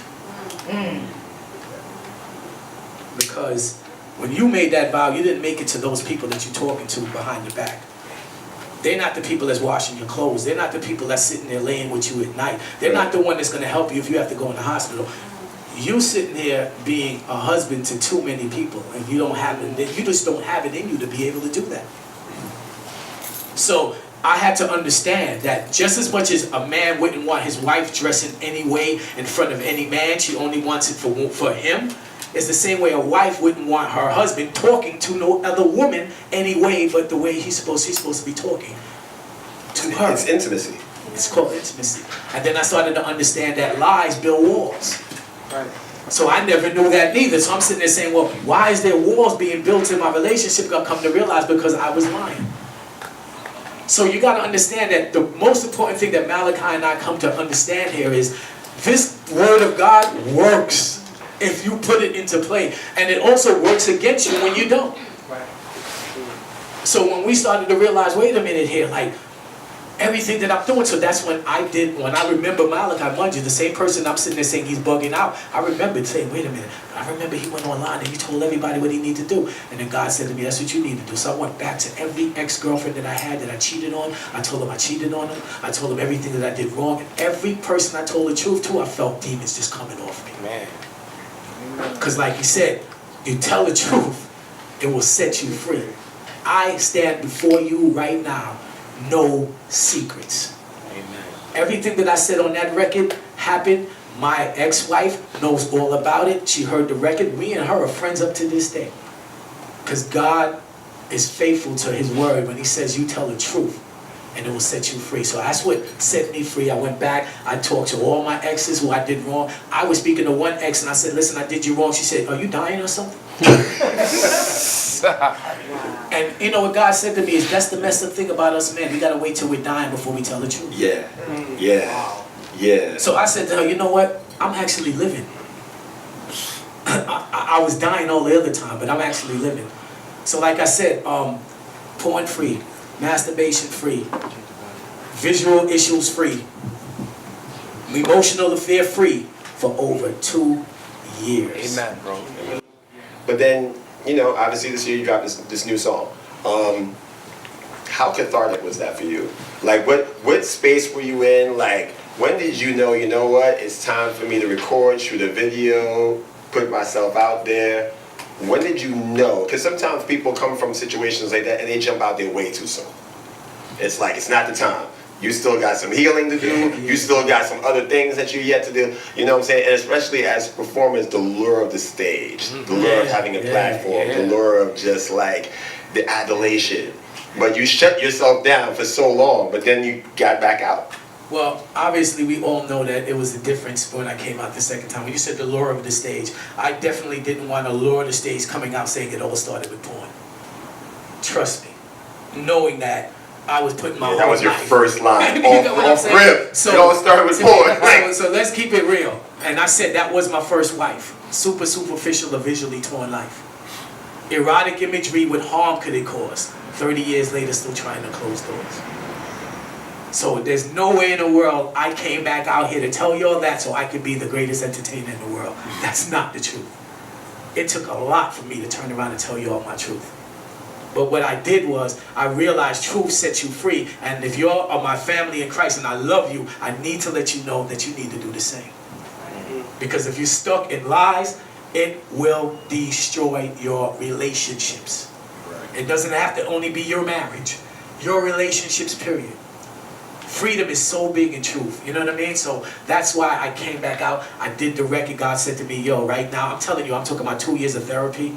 I've been going to therapy every month. I've read every countless book, you know, from Every Man's Battle on down. I read women's books because I wanted to understand what makes them tick and what it's about intimacy on the woman's side. I realized that love is not a feeling, it's a choice. So I started to realize that every time I felt like what I wanted to do, I had to shut feelings down. Feelings will destroy you. So I had to understand that I can't live my life and love somebody through feelings. I had to understand that love is a choice. So I chose to do the right thing. I fought like crazy to get my wife back after I realized that. I realized what brought my marriage down. She had her setbacks. She did things that I'm not going to get into because it's not my business to tell you guys. That's on her if she decides to. But I'm saying, as being the spiritual leader in the house, I let the mouse in the house. And once I let him in, I can't determine what he ate. You understand what I'm saying? So whatever fell because I let him in, I'm eating. I'm the spiritual leader in the house. So we can sit there and talk it all day, but if you're ready to live it, then let's live it. So what I'm saying at this point, I had to come to, I tried, I fought, I cried, I begged, I stopped with, I tried not the divorce to happen. I didn't sign the papers for a month. I did everything that I could do. I went to my lawyer and said, okay, you could just, I'm gonna sign it, but just don't put it in. She said, no, it's either you're gonna sign it or you're not. I said, okay, I'm not gonna sign it. I met back up with my ex-wife again. She said, I want you to sign it. Because she was done. That moment, she said, see, we gotta understand as men, the done was starting with her 2 years prior. Women just don't walk out the first day they feel it. No. They've been feeling that For a all minute. the time. You understand what I'm saying? So when it finally got to that point where she was done, it was already done. So it was nothing that I could do. So I tried, I fought, I did everything I can. So at this point in time, I waited until my divorce was final, and it finally was. And as of right now, I'm just waiting on God to see what's my next step. I put out the record, I let everybody know what happened. My brother reached out to me. My bond with him is a lot different than it ever was because I could actually feel his pain and I know where he went. And I appreciate it. I mean, man, he hit me up right away when the record came out. I'm gonna tell you this as a brother. A lot of my brothers in Christ did not reach out to me after this record. I'm sitting there wondering what happened. Like, this dude's really liking this record? And I'm hearing behind the grapevine days, people are kind of bugging on you. Like, the same thing where I felt that we was bugging on Malakai. Well, you can bug all you want, you know, it's either you're gonna stay in your sin or you're gonna come free. And where do you think that comes from? Just the fact that people just feel like repelled and they want to stay away. Because you would think, especially, you know, in all the scriptures and all the stories, prodigals, like, we can go through it all. I can tell you why. You would think that, you know, the courage for you to even step out on that ledge and say, listen, this is where I was and this is where God took me from. You would think that would be celebrated, embraced. But remember this, like, before he goes, let me say this. Remember what we're saying up here. We would not be coming forth with this if we didn't already, if it wasn't always beaten in our life. So the reason why I didn't come to him is because I was facing the things that he didn't know nothing about. Just about to say that. Too close. You get what I'm saying? So I'm like, well, if I come into his light, then my issues may shine. Exactly, right. We all look the same. It's like, oh, we in the light. I'm not telling him nothing. I'm walking over here because he's talking too much. Exactly. You get what I'm saying? Snitching. You know what I mean? So then, if I go to Malakai, then they're going to be like, well, if you Malakai boy, then what's up with you? Thanks. And then I can't hide my issues no more. And then so it's the fear of exposure is what I felt. Because when I exposed, a man who already exposed stepped to me in a minute and was like, bro, now that you dropped that record, I think I'm ready to drop my album. And that was the best words I ever had to hear. I'm done. I didn't need to do nothing else. If this man says to me, I wasn't going to do this album until I heard this record, I don't need to do nothing else. That's all I needed to hear. So and the amount of emails that I got from there, you cannot believe the amount of people that's battling the stuff that I spoke about. Oh, yeah. You have no clue. So, segueing back to you, we go close back out with Gage in a few, but I want to get that. I don't want to use the time. I don't know how much time we have. But I want to go here forever. Yeah. We could be here for a minute, really compartmentalizing and breaking this down. It's a lot. But yeah. So, all right. So I'm gonna help you fast forward. So it looks like things are back to where it was, or it's on its way. But then, you know, the whole thing was, the main thing is this. It wasn't supposed to be. It wasn't meant to be. That's plain and simple. It wasn't meant to be. Why? It wasn't meant to be because I wasn't ready. She wasn't ready. Whether she admits it, I can't speak for her, but you're not ready. When you have prior baggage that you are not willing to unpack together and go through and sort through, it's like spring cleaning. When you come into marriage, I look at it as spring cleaning. Like, you brought your stuff, I brought my stuff, let's go through it. Yeah. Let's see what's salvageable, what needs to get thrown away, what can keep this boat floating, and what's gonna sink it. Yeah. And we decided to continue to travel with extra baggage. With baggage that we had and then baggage that we accumulated over time. Amen. So therefore, it wasn't going to work. And then when it goes from me loving you to me hating you and me can't standing to be around you, it's not gonna work. And God had to tear me away from that because one thing, He understands me like He understands all of us, and He knows why our desires are and what we want. And I always wanted a family. from the time I was small, I wanted family. Right. That's it. Yeah. I wanted the two. I wanted the. And I say it, and I look at it like this when I talk about the people that want to talk to me about what's going on, because I don't care. I talk about it. Yeah. I look at it as when everybody found out about Bill Cosby, and I don't say it in means of the sexual allegations, but just like, dang, not America's dad. Not Bill Cosby. Like, it was great. Not the Huxtables. Right, and that's what I wanted. Like, I tell you, like, when I with my son and now my daughter, like, I'd be watching clips of the Cosby Show to be like, all right, how I'm gonna deal with this situation? All right, Cliff, let me know. Cliff Notes, for right, real. Cliff Notes for real. And so that's a bar. And so for it's like it wasn't going to work, and because I stayed in something too long, I had to deal with the consequences of staying in something too long. I had to deal with the denial. I can't love somebody else until I love me. Right. I can't do anything. Now, children are something different because they're innocent. Even when they do things that are quote-unquote wrong or bad, the forgiveness of them is easy because they're innocent. They came in with innocence. You chose to get into a marriage. You chose to get with a boyfriend. You chose to get with a girlfriend. You didn't ask to have these kids. So therefore, when I have my kids and I'm with my kids, it's like that's my thing. You want to mess with me? Mess with my kids. You know what I'm saying? But in regards to that and that season of my life, it wasn't destined. Like there were, when you seen the anointing or you seen things happen, those were glimpses of what was if there was maturity present. Man. Right. Wow.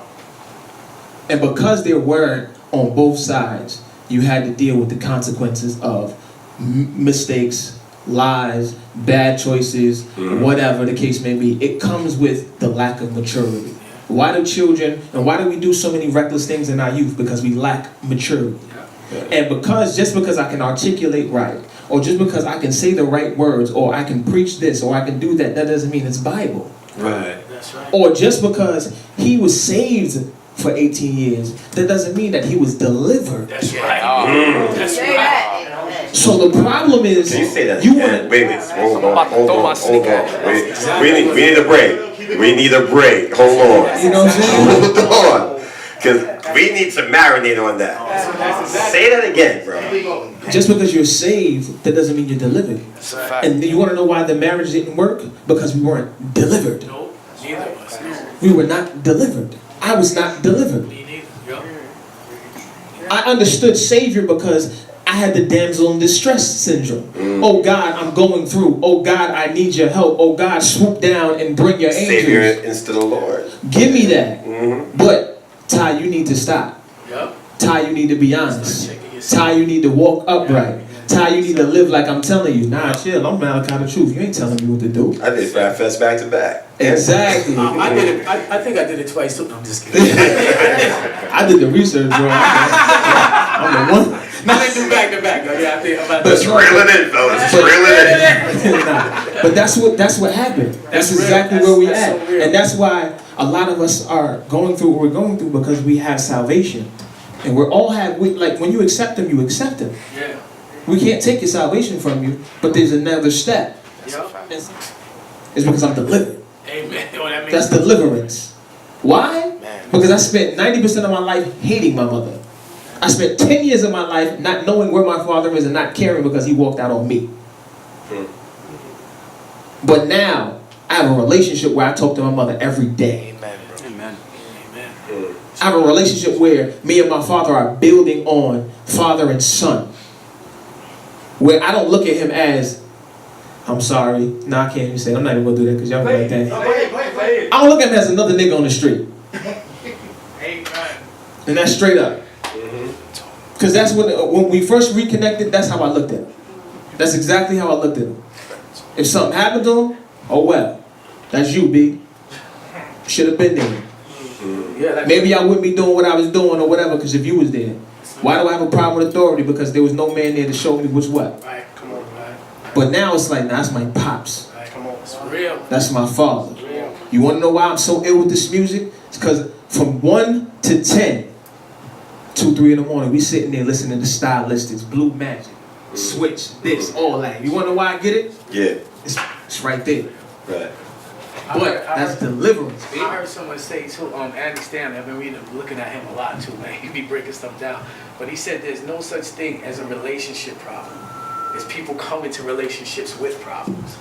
Wow. You see what I'm saying? And that's what you're saying. That's what you're actually saying. We come into relationships with problems, and the biggest thing in relationships that kills it is me. And love don't seek its own. Right. So the minute you start to point love at you when it wasn't designed to be pointed at you, that's when problems start. Copy. So, you mentioned the reconnection with your father and your mother, for that matter. And you talked about your love of family and the desire to have family. That's right. You know, you already were, when I met you, you were 2 sons that were like 2 boys that was like in your care. That's right. Since moving on from your last relationship, you've had a child recently. Yes, right? I know you watching because I know you ain't sleep. You have a daughter, and even that is an hour-long story in itself. I can make it short real quick. Yeah, talk to me about that. And that holds, not the whole thing, but just as much as you would like to share. My family is amazing to me. My family is amazing. I have an amazing fiance. An amazing fiance. If she's watching, hey Ray, love you. Hey little Ray, love you too. We had a daughter. We had a daughter this past July, but it wasn't like we had a daughter. Our daughter was born at 24 weeks. She spent 117 days in the NICU. She had 2 laser eye surgeries. She had what's called a ligation, which is like somewhat like an open heart surgery. She was born at 1 pound 6 ounces. And so that whole situation, that whole ordeal comes, and I'm gonna tell you straight up, this comes after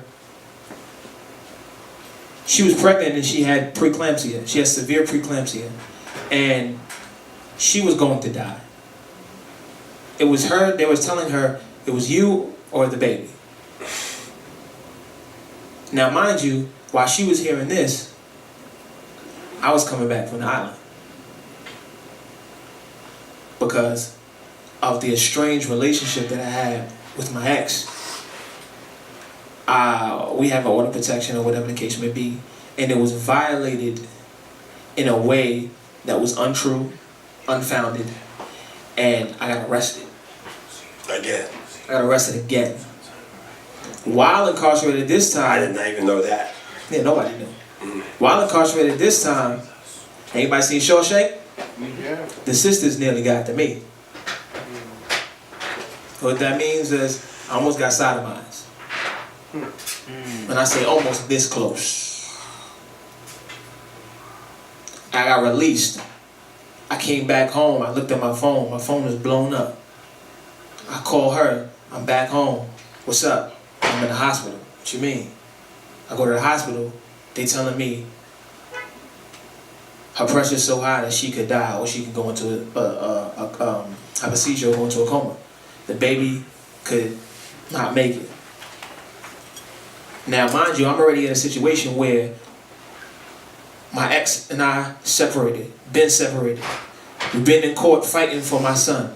I've been besmirched online stating that I'm not a great father, where I've had to go in front of people who don't know me and don't know that the 2 sons you mentioned, one wasn't mine, but nobody knows that the older one isn't mine.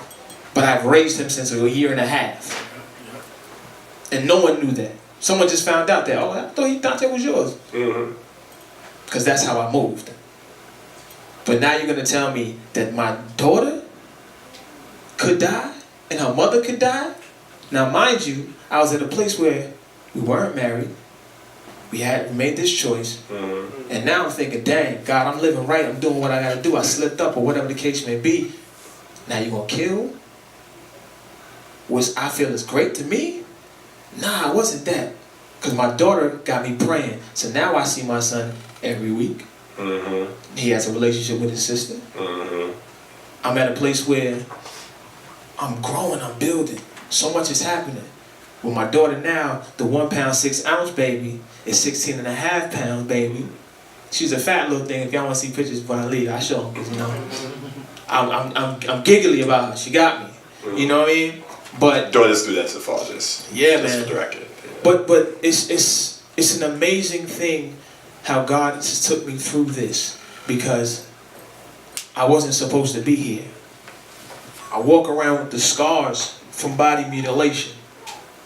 I walk around with the scars. I got a tat that covers up the scar where I bleed it out, and I walked from Rock the Bronx to Harlem. My last day at Rock the Bronx, I went in the bathroom and walked. You know where we worked. From there to Harlem. Because I knew my heart rate would beat up, so the blood would flow faster, and I would drop somewhere where nobody would find me. Mind you, where we were together, that's by Parkchester, by the 6 train, so do the math. So from Parkchester to here. And the funny thing is, all I had was a little bit of blood. And it wasn't like a little bit, like nothing happened. Never passed out, never nothing, never did none of these things. When I jumped in the river, I thought I was going to drown. Didn't drown. When I took a whole bunch of pills, when I set a fire in my house, because we had an argument, and she said something. I was telling people, I was like, yo, I don't want to be here no more. And somebody said, real people who tell us, or people who gonna kill themselves don't tell nobody. I said, oh, you want to play? Okay. Cool. And it took my grandmother and my great uncle banging down my door to see it, a whole cloud of smoke. I tell you how much the fire was in my house that I started, that the whole walls were covered. They were white, and then they were gray because of the amount of smoke that was in the house. I had to go in a hyperbaric chamber because of the smoke inhalation. Still didn't die. So when you hear songs like Truth Interrupted, when I say, people tell me that where brothers put the period, God calmed the conversation. That's what God did. The 6 years I've been going, or the years that you see me going through, God just He interrupted time and gave me time to catch up. It took me 6 years, but He gave me time to catch up. Because I was at a place where it's like, if certain things happen, and people say, nah, you shouldn't say that, or you should take responsibility. Never in these 6 years have I ever passed the buck. That's right. And anybody that's had a conversation with me, I own up and said why, or the reasoning behind my decision making, or whatever happened. Right. But I've never passed the buck. I've never blamed nobody else. I never did nothing. I took my lickings. I did my time. I did all that. That's right. Spent time away from my son, had my son thinking that his father was a monster and afraid of me because of things that other people said, or other things that people have seen, and whatever the case may be. To rebuilding a relationship where my son wants to be a preacher, my son wants to be a rapper, and understands that God is real because of what he's experienced himself, and his own testimony is amazing. Where I have a daughter who's just amazing. Where I have a fiance who now, we came in saying, yo, this is who I am. This is what I do. This is what I've been done. This is what I'm known. She didn't know nothing about Malakai. She knew KAREEM. And as she got to know KAREEM, I got to know KAREEM. And so, therefore, when you see my Facebook page, it's KAREEM Malakai Stones. Malakai is just somebody, it's just what I do, not who I am anymore. Which is very key. Very key. Yeah, it's funny, y'all did. I ain't got one of them names that you can switch. Like, I can't switch my drink from Andy Mineo to like, nah, KAREEM, nah, that's not marketable. It's a little ethnic. It's funny because someone asked me that at Central Park. They was like, Gage, so when did God bring you back? And I said, He didn't. He rebuilt me. So the bottom line is that's the name of the new album, is Rebuilt, because He didn't bring back Gage. Gage is dead. He died at Death Did His Part. I'm trying to make. And David Veira lives now. So let's segue into that, because I know we got to wrap, and I want to kind of like get into where we are in the present. So great that you mentioned. Is that an exclusive? Because I've never heard that before. So it's Rebuilt. Is that where we're going? Is that where we're traveling towards? Okay, so let's talk about that. And also, this other hobby that you've taken on, which I feel is more than just a hobby. I think it speaks to everything that you've been trying to rebuild with yourself. Yeah. So talk about that. Yeah, well, I've been doing MMA fighting and stuff like that. It's so crazy. There's this C1 MMA class that I have downtown Brooklyn that I started to go to. And during the time, like, you know, because I went into that class and I was just like, and you know, God always sets things up. You never realize how he's setting it up. Right. Because there's this girl in the class that actually happens to be my partner. As soon as I started the class, she said, I'm going to be your partner for the rest of this time that you're here. And I'm like, why is that? Like, and every day we're partners whenever we're training. And it happens to be Sally, the director for Deaf Did His Part. So every time... Did you know she was a videographer beforehand? No. Oh, this is crazy. So I'm sitting here like, okay, well, I'm just training with this girl, and while we're training, every day we're training, I'm saying, so what do you do, by the way? Oh, I'm a director. Well, you're going to direct my next video. I sure am. So crazy right now. After this part. So that's when I knew that, you know, God has already had a plan going on in my life and started to realize it. I mean, and thank God for brothers, man. Like, I mean, I would say like my brother who just came in, Marcus Hall. Like, I mean, you know, you talk about people who really have seen you cry, bro. When I say I'm a man, Amen. I cried like a baby. Amen. I'm talking about for 2 years, I cried. I ain't never cried so much in my life. Man, bro. When I say it was pain, when you start to, when all of the soul ties and all of the issues that you dealt with and all that finally comes to the surface, you really feel the pain. And that's why I said pain to make you give up the pride. Well, speaking of pride, on that, you know, you talk in your story about the fact that, you know, from your peers to the women that you started having intimate emotional connections with, you were the person that they went to. You weren't vulnerable, you were the strong person. You're giving out all this advice. You're telling them what to do even though you weren't necessarily doing it yourself. So how did it feel to go from the man right now to just crying like a baby, being that vulnerable? I'm gonna tell you, it was the when I was dealing with it, it was the most excruciating pain I ever felt in my life. So it's like when I speak, when you hear Malakai talk about things that he went through, I mean, I was there too. I mean, I wanted to take my life. To be real, I was just like, this is too much pain. Especially when you're a person that really have a heart. And I grew up in a family with really close family, brothers and sisters. So when you start to check yourself and realize you hurt people, it don't feel good when you don't intend to hurt people. You know what I mean? So I started to realize how bad my decisions were affecting other people. Right. Just like how Malakai was saying. So when you start to realize that as a man of God, it hurts really bad. So I was dealing with my stepdaughter that every time she came in and said, hey, you want to watch a movie? Hey, you want to hang out? And I was like, nah, I'm good, because I was busy texting 5 different people. When all of this broke, I tried to get her. I said, look, I'll come pick you up every month and we'll go hanging out. And she said, no, I'm good. Man, you went from 0 to 100. I cried like a baby. Because when I started to realize that when I had it all there, I didn't nurture it.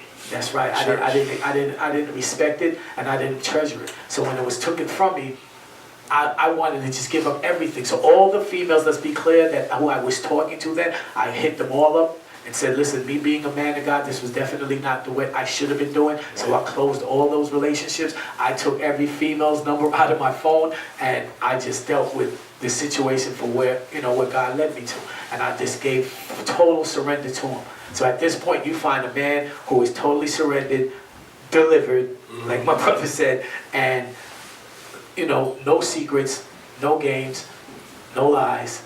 And all I'm at right now is just surrender to God and see where he goes next. So the album will be called Rebuilt, and that's where we're at. Yeah, and I think your story was very brilliantly depicted by the sister that you connected with through the MMA fighting. Like, I felt like it really, without it being overdone or undersold, it really told a lot of what you talked about today, you know? Even just the way, like, the the vase broke in the middle, and you're just looking at the mess in the middle of it, and you're like, still trying to fix it. Fix it. And people didn't realize that she's trying to take dead flowers and put it into a vase because we was keep trying to fix what was already dead. And that's what Malakai was saying. Like, we weren't ready. We came into a relationship. That relationship was doomed from the beginning. And that's what I'm trying to say. When you come into it doing it contrary to what God tells you, you doomed. So that's why we had to come to realize that we need to change the way things are being done. And we had to check ourselves. Like he said, when you stop pointing fingers and start checking yourself, things change. Gotcha. So when should we expect the music? All of it. Well, I already got a few records already done. You know, I'm in the studio. You know, again, my manager has been very, you know, strong behind me. She knows Tara. She knows everything that went on. All my peoples who do check for me really still continue to check for me. And I mean, I got love for everybody, man. I mean, you know, I've been blessed, man. I mean, God definitely restored me. And I'm just taking it a step at a time. So to be honest, I really don't know exactly. I got a few records already done. And I'm just taking it one day at a time, one step at a time. And I'm just here for anybody that needs that information, or anybody who wants to give me a call and hook me up and say, this right now is, I think my ministry has just begun. Yeah. Before I was just a rapper.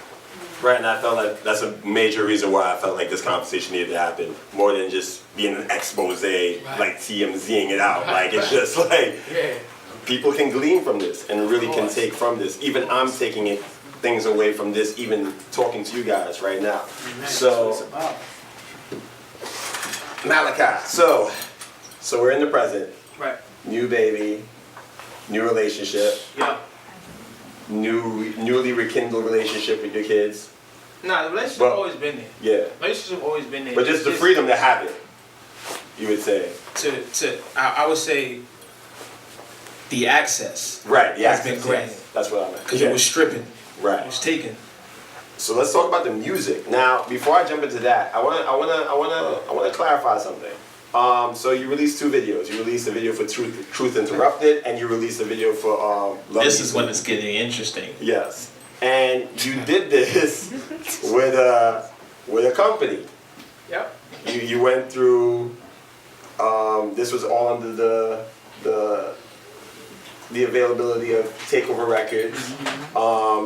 Headed by Lara, who I know personally, and we spoke about you. Matter of fact, full disclosure.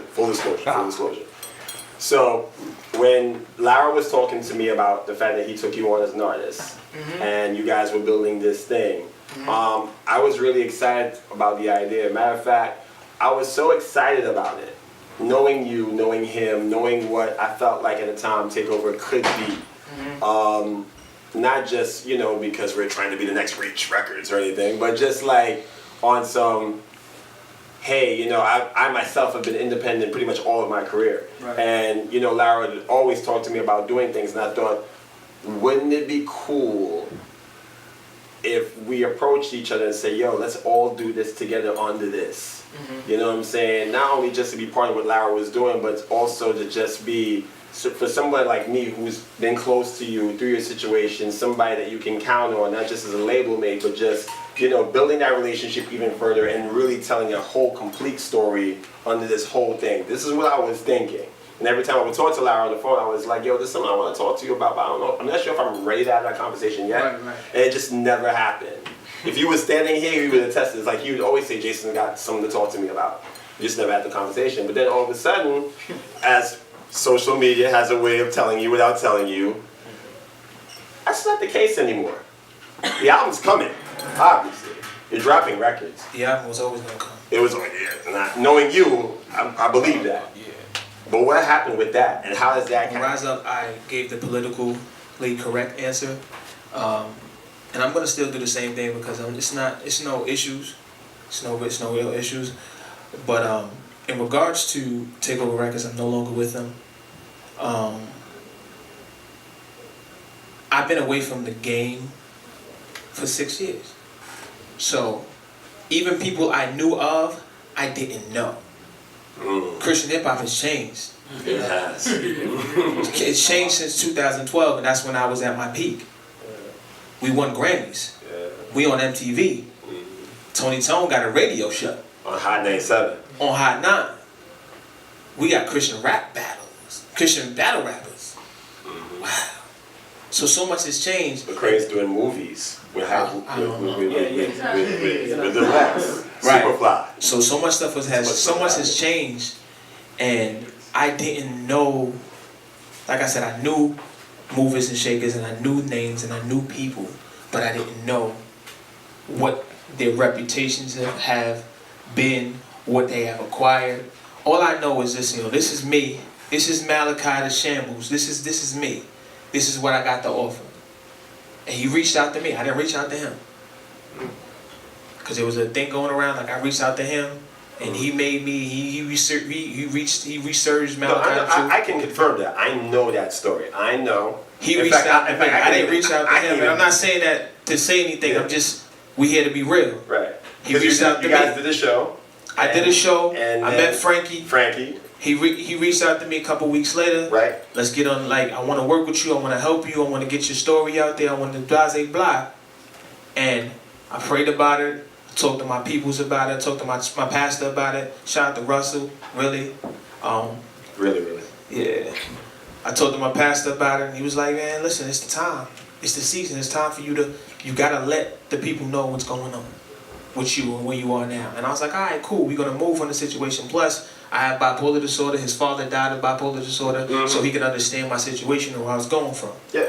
So, emotionally, I was there. Spiritually, everything was looking on the up and up. And we went for it, and I was going. We was rocking. And anybody that knows me knows I'm a loyal dude. Like, besides what has ever been said about me or what's been heard, if we rocking together, we rocking together. Especially in music. Just in general. Period. Like, if I got it, and I call you my friend, you got it. Right. I got some food, I'm gonna get what I need, but I got you. I'm gonna feed you. I got you. I got some bread, we got some bread. That's just how I do. Those that know me, that's how I am. Right. So I rep Takeover to the fullest. You did. I was like, yo, let's do what we gotta do. My main focus was building my confidence up as an artist. All I wanted to do was live in the studio. And we did that a little bit. He wanted to do videos and things like that, which was great. And we was cool with that. I was like, all right, cool. If you want to do that, let's do whatever. Like, this is my main focus. My main focus is to build me up, my confidence up as an artist so I can get out there and do what I do best. Minister to people. We did that. We dropped Truth Interrupted. Right. And Love Me Some Me. And we dropped Love Me Some Me. Love Me Some Me was dropped before I signed. So that song was done before I signed. I'm talking about the videos, really. We dropped the visual because that was the main thing. I wanted to tell everybody I love me now. And it's okay to love you. And that was the main thing. That was the catalyst that catapulted me into being delivered, being to whatever I am and all that, because I started loving me. I took my flaws. I didn't care what I looked like. I wasn't trying to rap and be the next dude out of New York. I wasn't trying to be bigger than this. I wasn't screaming right side up because Rich was saying, if it ain't Rich Records, switch records. I wasn't doing that, you know what I'm saying? I wasn't like, and that's no shot at them, but that's the mindset I was in. I was like, son, dudes are saying, switch records. I'm from Harlem, B. I spit bars. You know what I'm saying? Blood Coalition, Joe, they going on tour, we on tour. Let's go. Yeah. And the funny thing was, that whole mindset is with Divided New York. Right. But we'll get into that in May. Shout out to the Revive. See y'all. You know what I'm saying? But it got to a point where I was like, yo, let's go. Let's work. And the idea, I started finding out things about Laro from other people that he didn't know I had relationships with. Because, like it was said, like I've heard said, Laro's the reason why Malakai the Truth is where he is now. Where everybody's anticipating the music. I don't believe that. Some people are anticipating the music, but people are anticipating, or not even anticipating, they're happy to see me. Healthy. Happy. Amen. Right. Alive. Amen. Right. They could care less if I was doing music or selling oranges on the freeway. That's it. I do truly believe that. You know what I'm saying? So, for however that rumor started, if he started, whoever started it, he's not the reason for that. God is the reason for why I'm here. Amen. You know what I'm saying? But the thing that sort of broke the camel's back was we were in a situation where we were trying to plan for the new year. Okay. And I'm gonna straight up tell him what it is. We had a conversation. He was like, "Yo, we had no paperwork, we worked on just like, yo, let's do this music together. Let's work. Let's do ministry. Because I was like, I told him, I'm not getting with nobody if you want to do business. I've done business. I've done everything. Honestly, I've done everything that I wanted to do since I was 15. When I was 15, I said, yo, I want to do Rap Fest. When I was 15, I said I want to win awards. When I was 15, I said I want to have a hot video. I want to have a successful project. I want to be known. I did all that. Whether it was on a national level or locally, I did that. Yeah, you did. At one point, my name rang bells in New York, and it's not because that's not like arrogance. That's not nothing. That's a 15-year-old boy's dream as an artist. That's what I wanted, and I did that. So I didn't care about that. So we had a conversation. And he was like, yo, we gonna sit down, we gonna do the business, you know, get your moms, because you know your mom's been at ASCAP forever, you know, the publishing, da-da-da, you know what I'm saying? I'm like, all right, cool, let's work. Let's work. Let's do what we gotta do. Then I get a call and he says, nah, we not doing this. God told me that I should have stepped away from music a long time ago. We don't need to be doing this. I need to slow down or I'm gonna step away from music. Wait, I'm sorry. He's saying that about you? He said that to me. He just said that after a week before we talk about what we gonna do for the. No, I'm trying to get the context. So it's like, so he's saying that about your ministry, or is he talking about his own? He said I'm folding the label. Yes. Because I want to do a podcast. Even though the week before we had a conversation with the producer, with me, we talking about how we gonna roll out the album, what we gonna do, X, Y, and Z. Even though you know I have hurt from being in a previous relationship with a label, and they just dipped on me because stuff got crazy. Right. And me and Laro had conversations about him talking about doing a podcast, but I didn't think it was. But not only it got crazy when you telling me, we ended the situation and I told him, and I'm just being honest because like I don't do this, but I need to say this because a lot of stuff is going around and people saying certain different things about me, and that's not who I am, baby. Whatever, man, regardless. I told homie, I said, listen, I know how the music business work. Do you want any bread for anything? The label put out money to fly to Florida to do the video shoots. The label paid for the videos. Now I had the music already. I was working on music prior. I was here recording. I had half the album done already. Facts. Already. Facts. And that was on relationships that I already had. And he said, no. Okay. Nah, we good, brother. I just want you to pay for the last video. You take care of the cost for the last video. I'm going to give you the videographer's name and do whatever. I did that. I'm gonna put it out there. I had a song, the definition that's released now. Yeah. The original version of the definition has me and Drew Bex on it. Yeah, RMG. Yeah. Me, Bex flew. I got Bex to come down from Canada. We did a show in Philly and Pennsylvania together, and I reached out to him, and I had my mans reach out to him, and I was like, yo, B, I want to know like what shots. I'm gonna send you some of the shots. Let me know what you want from the video, how you want it to be done, because I know you just got your situation with RMG. I don't want to mess you up, but I'm thankful for you getting on the track. Now he wasn't aware that me and Laro weren't together, so he naturally reached out to Laro, and Laro told him, "Nah, we canceling that. Ain't no video going on." So I reached back out to Laro because I'm a Harlem dude that I am, and I'm gonna ask him. So there's no video going on? I said, what's going on? What you mean? What you talking about? You canceling the video? We had a conversation originally and you said, take care of whatever. So whatever I do going forward is on me because I'm not with you. And I had the conversation. You said you didn't want no bread. He was like, nah, listen, you don't want to do that. Listen, brother, I'm telling you, listen. And I'm like, bro, I'm not the Christian to threaten. I'm not the Christian to threaten. I tell you. So he said like, you don't want to do that. Like, you don't want to do that. That's not what you want to do. That's the conversation we had. We don't want you, like, you don't want to do that because he was like, listen, I've been thinking and I want you to pay me back the bread for the video, for the 2 videos I shot. And now, 30 years old, my mom's worked at ASCAP. I know what a work for hire is. I know what publishing is. I know what all of that is. Yeah. So my clear first step was to say, bro, you want any bread from such and such? It's documented. Everything is documented. Your answer, no, is documented. So therefore, just because I tried to make moves without you, and I didn't stay in wild like some other artists who left you, now you want to tell me that you want some bread? No, you're not getting no bread. Because one, legally I'm not contractually giving you money because I don't owe you nothing. And then you want to throw that's the Christian thing to do. The Christian thing to do is stick with the word that you said. If you said we ain't got no, if we just gonna break up and we gonna do whatever you can do, that's the word that you gave. Let your yay be your yay, your nay be your nay. And it wasn't that way. And so the last thing he said to me was, I said, listen, I'm the wrong person to threaten. Don't threaten me. And I'm gonna do whatever I gotta do. The videographer, I had a conversation with the videographer. According to him, he said, yo, I was telling you not to work with nobody, telling people not to work with you. I talked to Drew Bex. The reason why the definition went out with just my 2 verses, because Drew Bex said, listen, I don't want to be a part of it, it's too messy. Lau was saying one thing, I don't da-da-da, and I respect him for that. You can't blame him. I respect him for that. That's why me and Bex is still cool. Right. But me and that man, it's like crazy. He had other conversations with other people, and listen, I built a reputation in New York amongst my peers.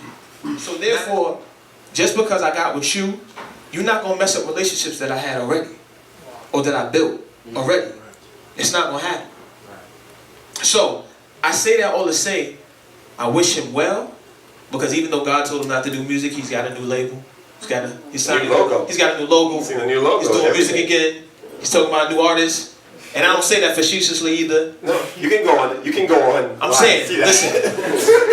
even though, I'm just saying, even though the brother said that he was done with music and God told him to be done with music and he was disobedient because he signed me. And you know what? Listen, that's his thing. Can I jump in? And the thing is, again, that's why, as you said, when you came back, the music business, because it is a business. Please don't get it twisted. Don't get it twisted. The Christian music business is a business. I understand. I understand. And the thing is, in the midst of that, it's like Gage was talking about building things. Sometimes certain people are not free from things, even in doing business. Facts. Because if anybody knows him, he came from a music business himself where he was hurt. Facts. And I'll remind you that. I don't even have to say the rest of it. So, we keep that situation, keep him in prayer. Definitely. Because people are growing, and people sometimes take a little longer to grow, and some people still gotta go through what they gotta go through. Don't be surprised in a year or two, he's sitting down talking about the demons he's dealt with. Amen. And how it fell into. Amen. Yeah. And I'm sorry, I said that was a lie. I had to get that out. I was waiting for that part of this because I wanted to get that out. But you asked about the new music. The new music, it took 30 years to make this. Plain and simple. I'm gonna keep it short and sweet on this new album. It's a conceptual album. This is the opportunity. This is the first album, the first time I'm writing music that God gave me. I say in the song, I said, what if the body was the body and wasn't just Halloween? I wonder if your pastors and deacons would be. I wonder how your pastors and deacons would be perceived. I wonder how the bars would sound if we wrote what he told us to write and not things that would rock the crowd.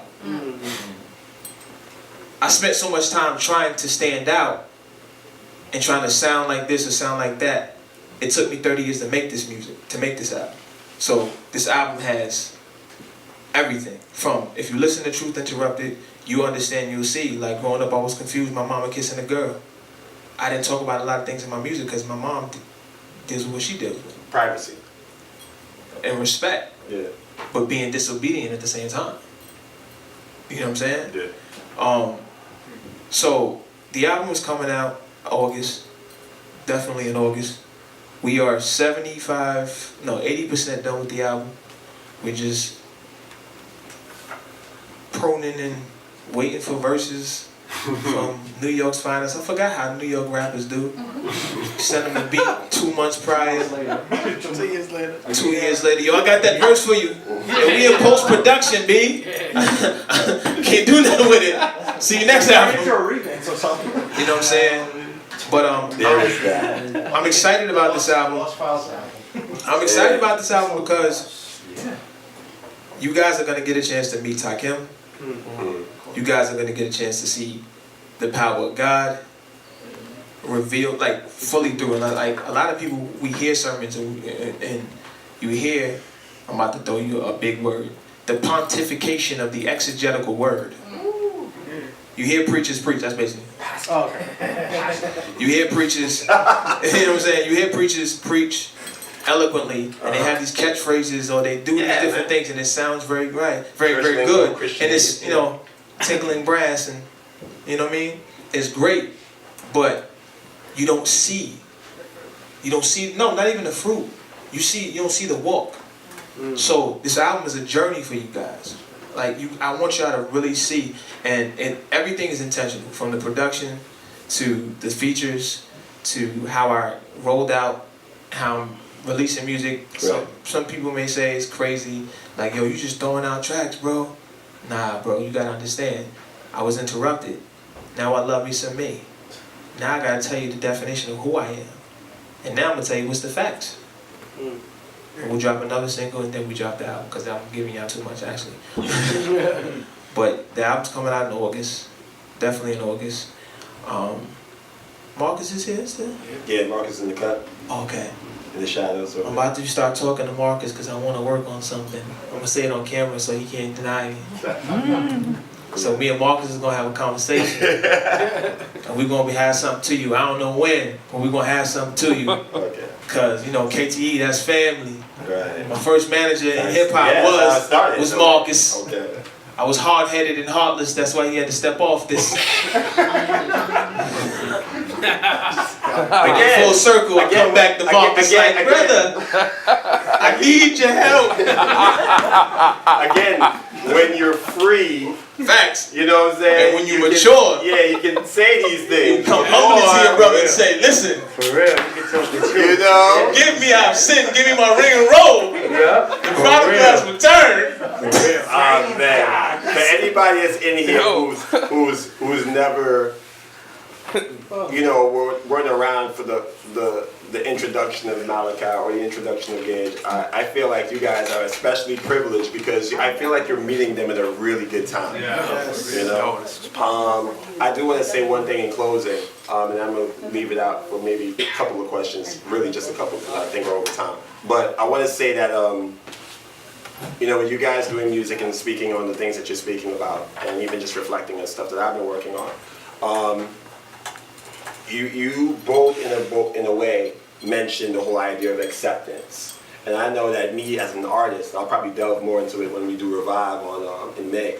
For me, at my church, again, I always refer to it, being at the Rock. One thing that Pastor Straker talks a lot about is just knowing you and knowing your identity.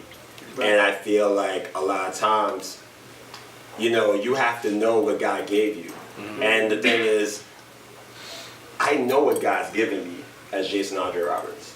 I know it. I've always known it. And before meeting Marcus and the introduction of King Choice Awards and Higher Calling, I knew it. Like when I made music, even though everything wasn't necessarily perfect in my walk, I had this hunger for God to just show it through my music, and it's all that really mattered. When other things started adding to it, it just became more about that. For me, it wasn't really about, being the hottest rapper, because, that's preference. That's like, opinions change. It was really about like, I want to be accepted. I feel accepted, or rather, if Marcus puts me on that stage, I feel like, man, I'm part of this big thing of ours. I feel accepted. Like, wow, he really values me. Or if I do Rap Fest, and I'm valued here. You know what I'm saying? When God has already valued you and validated you. Yeah. You know what I'm saying? And those are things that over the years for me has become much, much more important. It's even down to the way I post. Like, I've never post fake, but at this point it's like, if you post something and you're really moving and operating in the will of God, and you're sharing your heart on social media or in person, it shouldn't matter how much likes or if it goes viral, because it's like you're sharing it from an authentic place. Mm-hmm. So with that said, my encouragement to both of you is to just keep being authentic, no matter what. No matter what the music looks like, no matter if it's commercially, whatever it is, because God puts you in that place for something. I can't do what you do. You can't do what I do. I can't do what Rich does. We are all operating in the way that God's purpose is to do. And since He's our King, we follow what He commands us to do, even musically. So, I just felt like saying that. Just gave that to me. It's big. It's big. I mean, as far as just to piggyback on that, like you said, you wanted to be on one particular stage and another. I've been on stages and I wanted to be on the next stage. Remember what I said, variety never satisfies, it only fuels the desire. So the bottom line is, you know, I've been on plenty of Marcus's stage, but that has nothing to do with our friendship, and I think that's the most important part. Amen. And him being my brother in Christ is more valuable to me than any stage he ever put me on. 100. Any thoughts on that? 100. It's 100. Listen, I just want to say this, and this is the main thing I really wanted to say. Okay. As a kid who grew up as a what's up, bro? As a kid who grew up as an only child, looking for an acceptance. When I don't even know what Marcus is, but I don't want. He over here. You over there? Alright. In the shower, And this ain't even because he here. I was just gonna say this even if he wasn't here. So you know what I mean. Some of y'all may be thinking he's just saying that so he can get that project done. that ain't why I'm saying this, bro. Real it is. Nah, for real. Nah, for real. I'm gonna say this. He gave a 17-year-old dude a shot who had one song on MySpace from a time when he seen him and his two best friends in Brooklyn. That was on High Calling first, like the first High Calling. Yeah. And I had some fake manager who was like, "Yo, only thing we ask is that you put him on the cover on the flyer." So we did some fake old photo shoot, and he put me on the flyer. Dolphin was on the flyer. Q the Prophet was on the flyer. I think Red was on the flyer.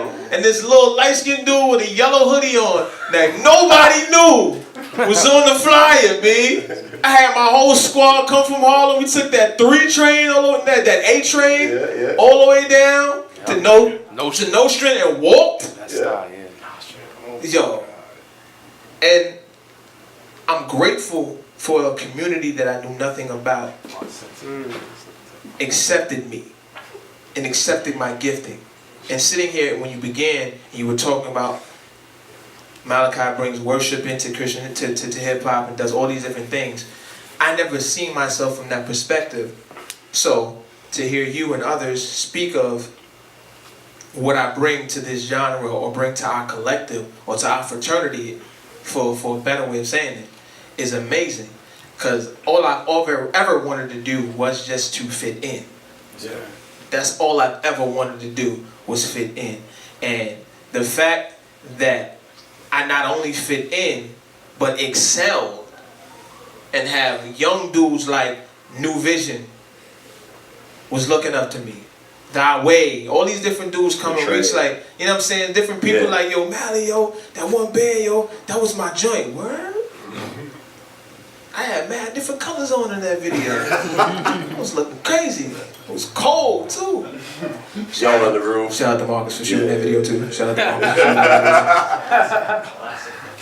Marcus. Man. Yo, I think we only have time for probably 2 questions. Anybody got one? Danny, you got one? Yeah, I do. Quick comment, same question. You guys blew my mind. I came in this place expecting, cause I don't hear rap. I love rap. I don't hear Christian rap, not because I don't want to, but because I'm too busy listening to like Christian rock, and that's my genre. This is just, you know, Conquest now. But I guess what I want to say is, as soon as you guys started speaking, God started moving, and God started healing. And I want to say, the beginning when I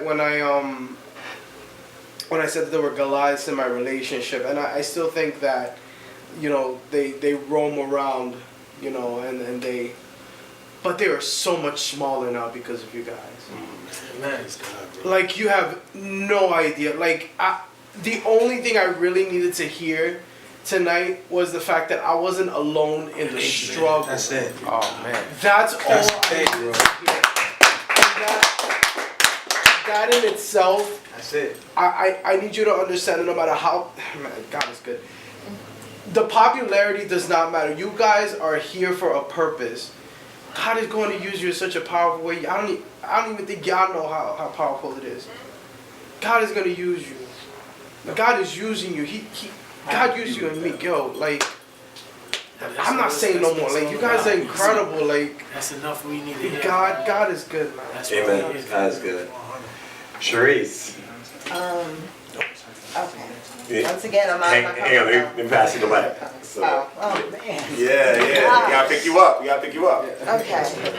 Once again, I'm out of my comfort zone, but I'm gonna kind of piggyback on both you guys, mainly from what you said about. I just feel like God brought me here for a reason, especially when you guys both started talking about different things going on in your life. For me, how you said you've been sitting there for two years.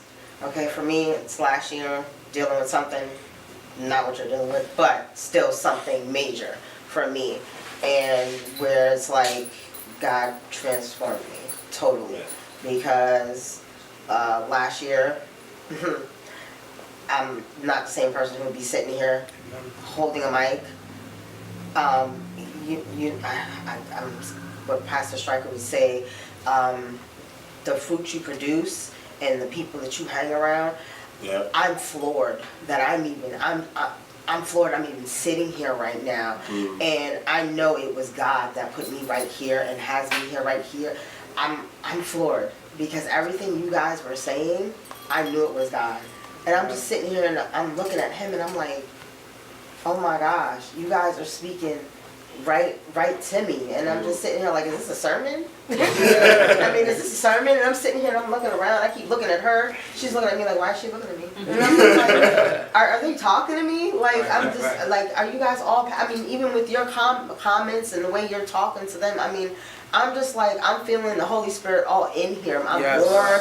I'm really warm right now. I'm serious. It's still hitting me because I'm just like, and I'm telling you, like, there's something that's going on here, and you're gonna see me a whole lot of me. And what makes it even better is that I don't have a TV. Okay, I don't listen to music. Okay. I do listen to music. I listen to Christian music, but it's just the fact that I have no idea who you two are. I didn't have no idea who you two. Amen. No, I didn't know who you guys were. Amen. Okay, so, but I love both of you. Just hearing this, I love both of you. Okay, and I am inspired. I am greatly inspired. Amen. Right now. God bless you both. Thank you.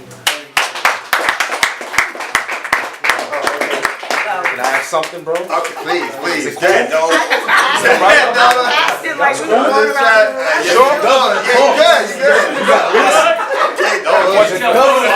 You got a list, yo. You good? All right. Apologies. No doubt. For you, my brother, what prevented you from committing suicide? I mean, I would honestly say what prevented me is just that I grew up in a home, 8 brothers, 3 sisters, and I really, and this is not cliche, I really didn't feel that God was going to let me do it. Yeah.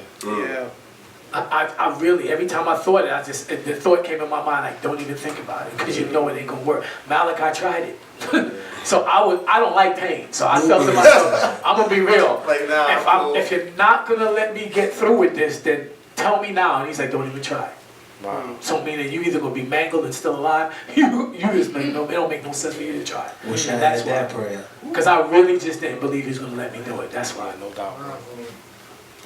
Yeah, because I thought about committing suicide just in March, so We got to talk. I wanted to check out, bro. We got to talk even So that's why you know what I mean? I had to ask that question. I know the time is well spent. Nah, but that's a good question to ask. I mean, I had to ask him that because I just was there. So. And also, we just realized that it's not going to fix the problem, bro. You're talking about a permanent solution for a simple problem that God can fix. Wow. It's not going to fix the problem. Yeah. You know what I mean? Yeah. Permanent solution to a temporary problem. That's right. No doubt. God can fix it easy because he can fix any problem. Amen, bro. We just got to give it to him, so that we go to him for that, for sure. Say less, yo. All right, Slum. Here you go. Make some noise for Noah the Governor, ladies and gentlemen. Noah, for the record, I'm glad you're still here too. That would have been really a sucky way to hear that, to say the least. Gentlemen, first and foremost, thank you both for sharing your hearts. Everything that everybody said was exactly the intention. of why we do this, why I created this forum, and I pray that this continues and God continues to use you both mightily. And I'm proud to call you both friends. Amen. And believers. And I mean, thank you all, man, for being here. You know, give it up for Malakai, the truth engaged.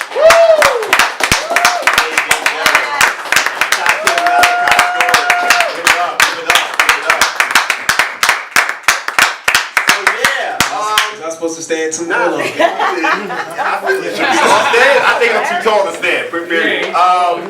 So, ladies and gentlemen, this has been the Next Conversation series, the first one for the new season. Thank you all for coming out. Thank you for being a part. The next one, I'll let y'all know once I know who's going to be in the next one. Also, we got things going on. Make sure you exchange numbers, cards. There's a lot of people in the building that you want to know. We only got fellowship for a little time because I know Rich is trying to get us out of here. But real though, God bless you. Thank you. And make some noise for DJ MIGS. And make some noise for State of Mind TV. Thank you to my open micers. We are done.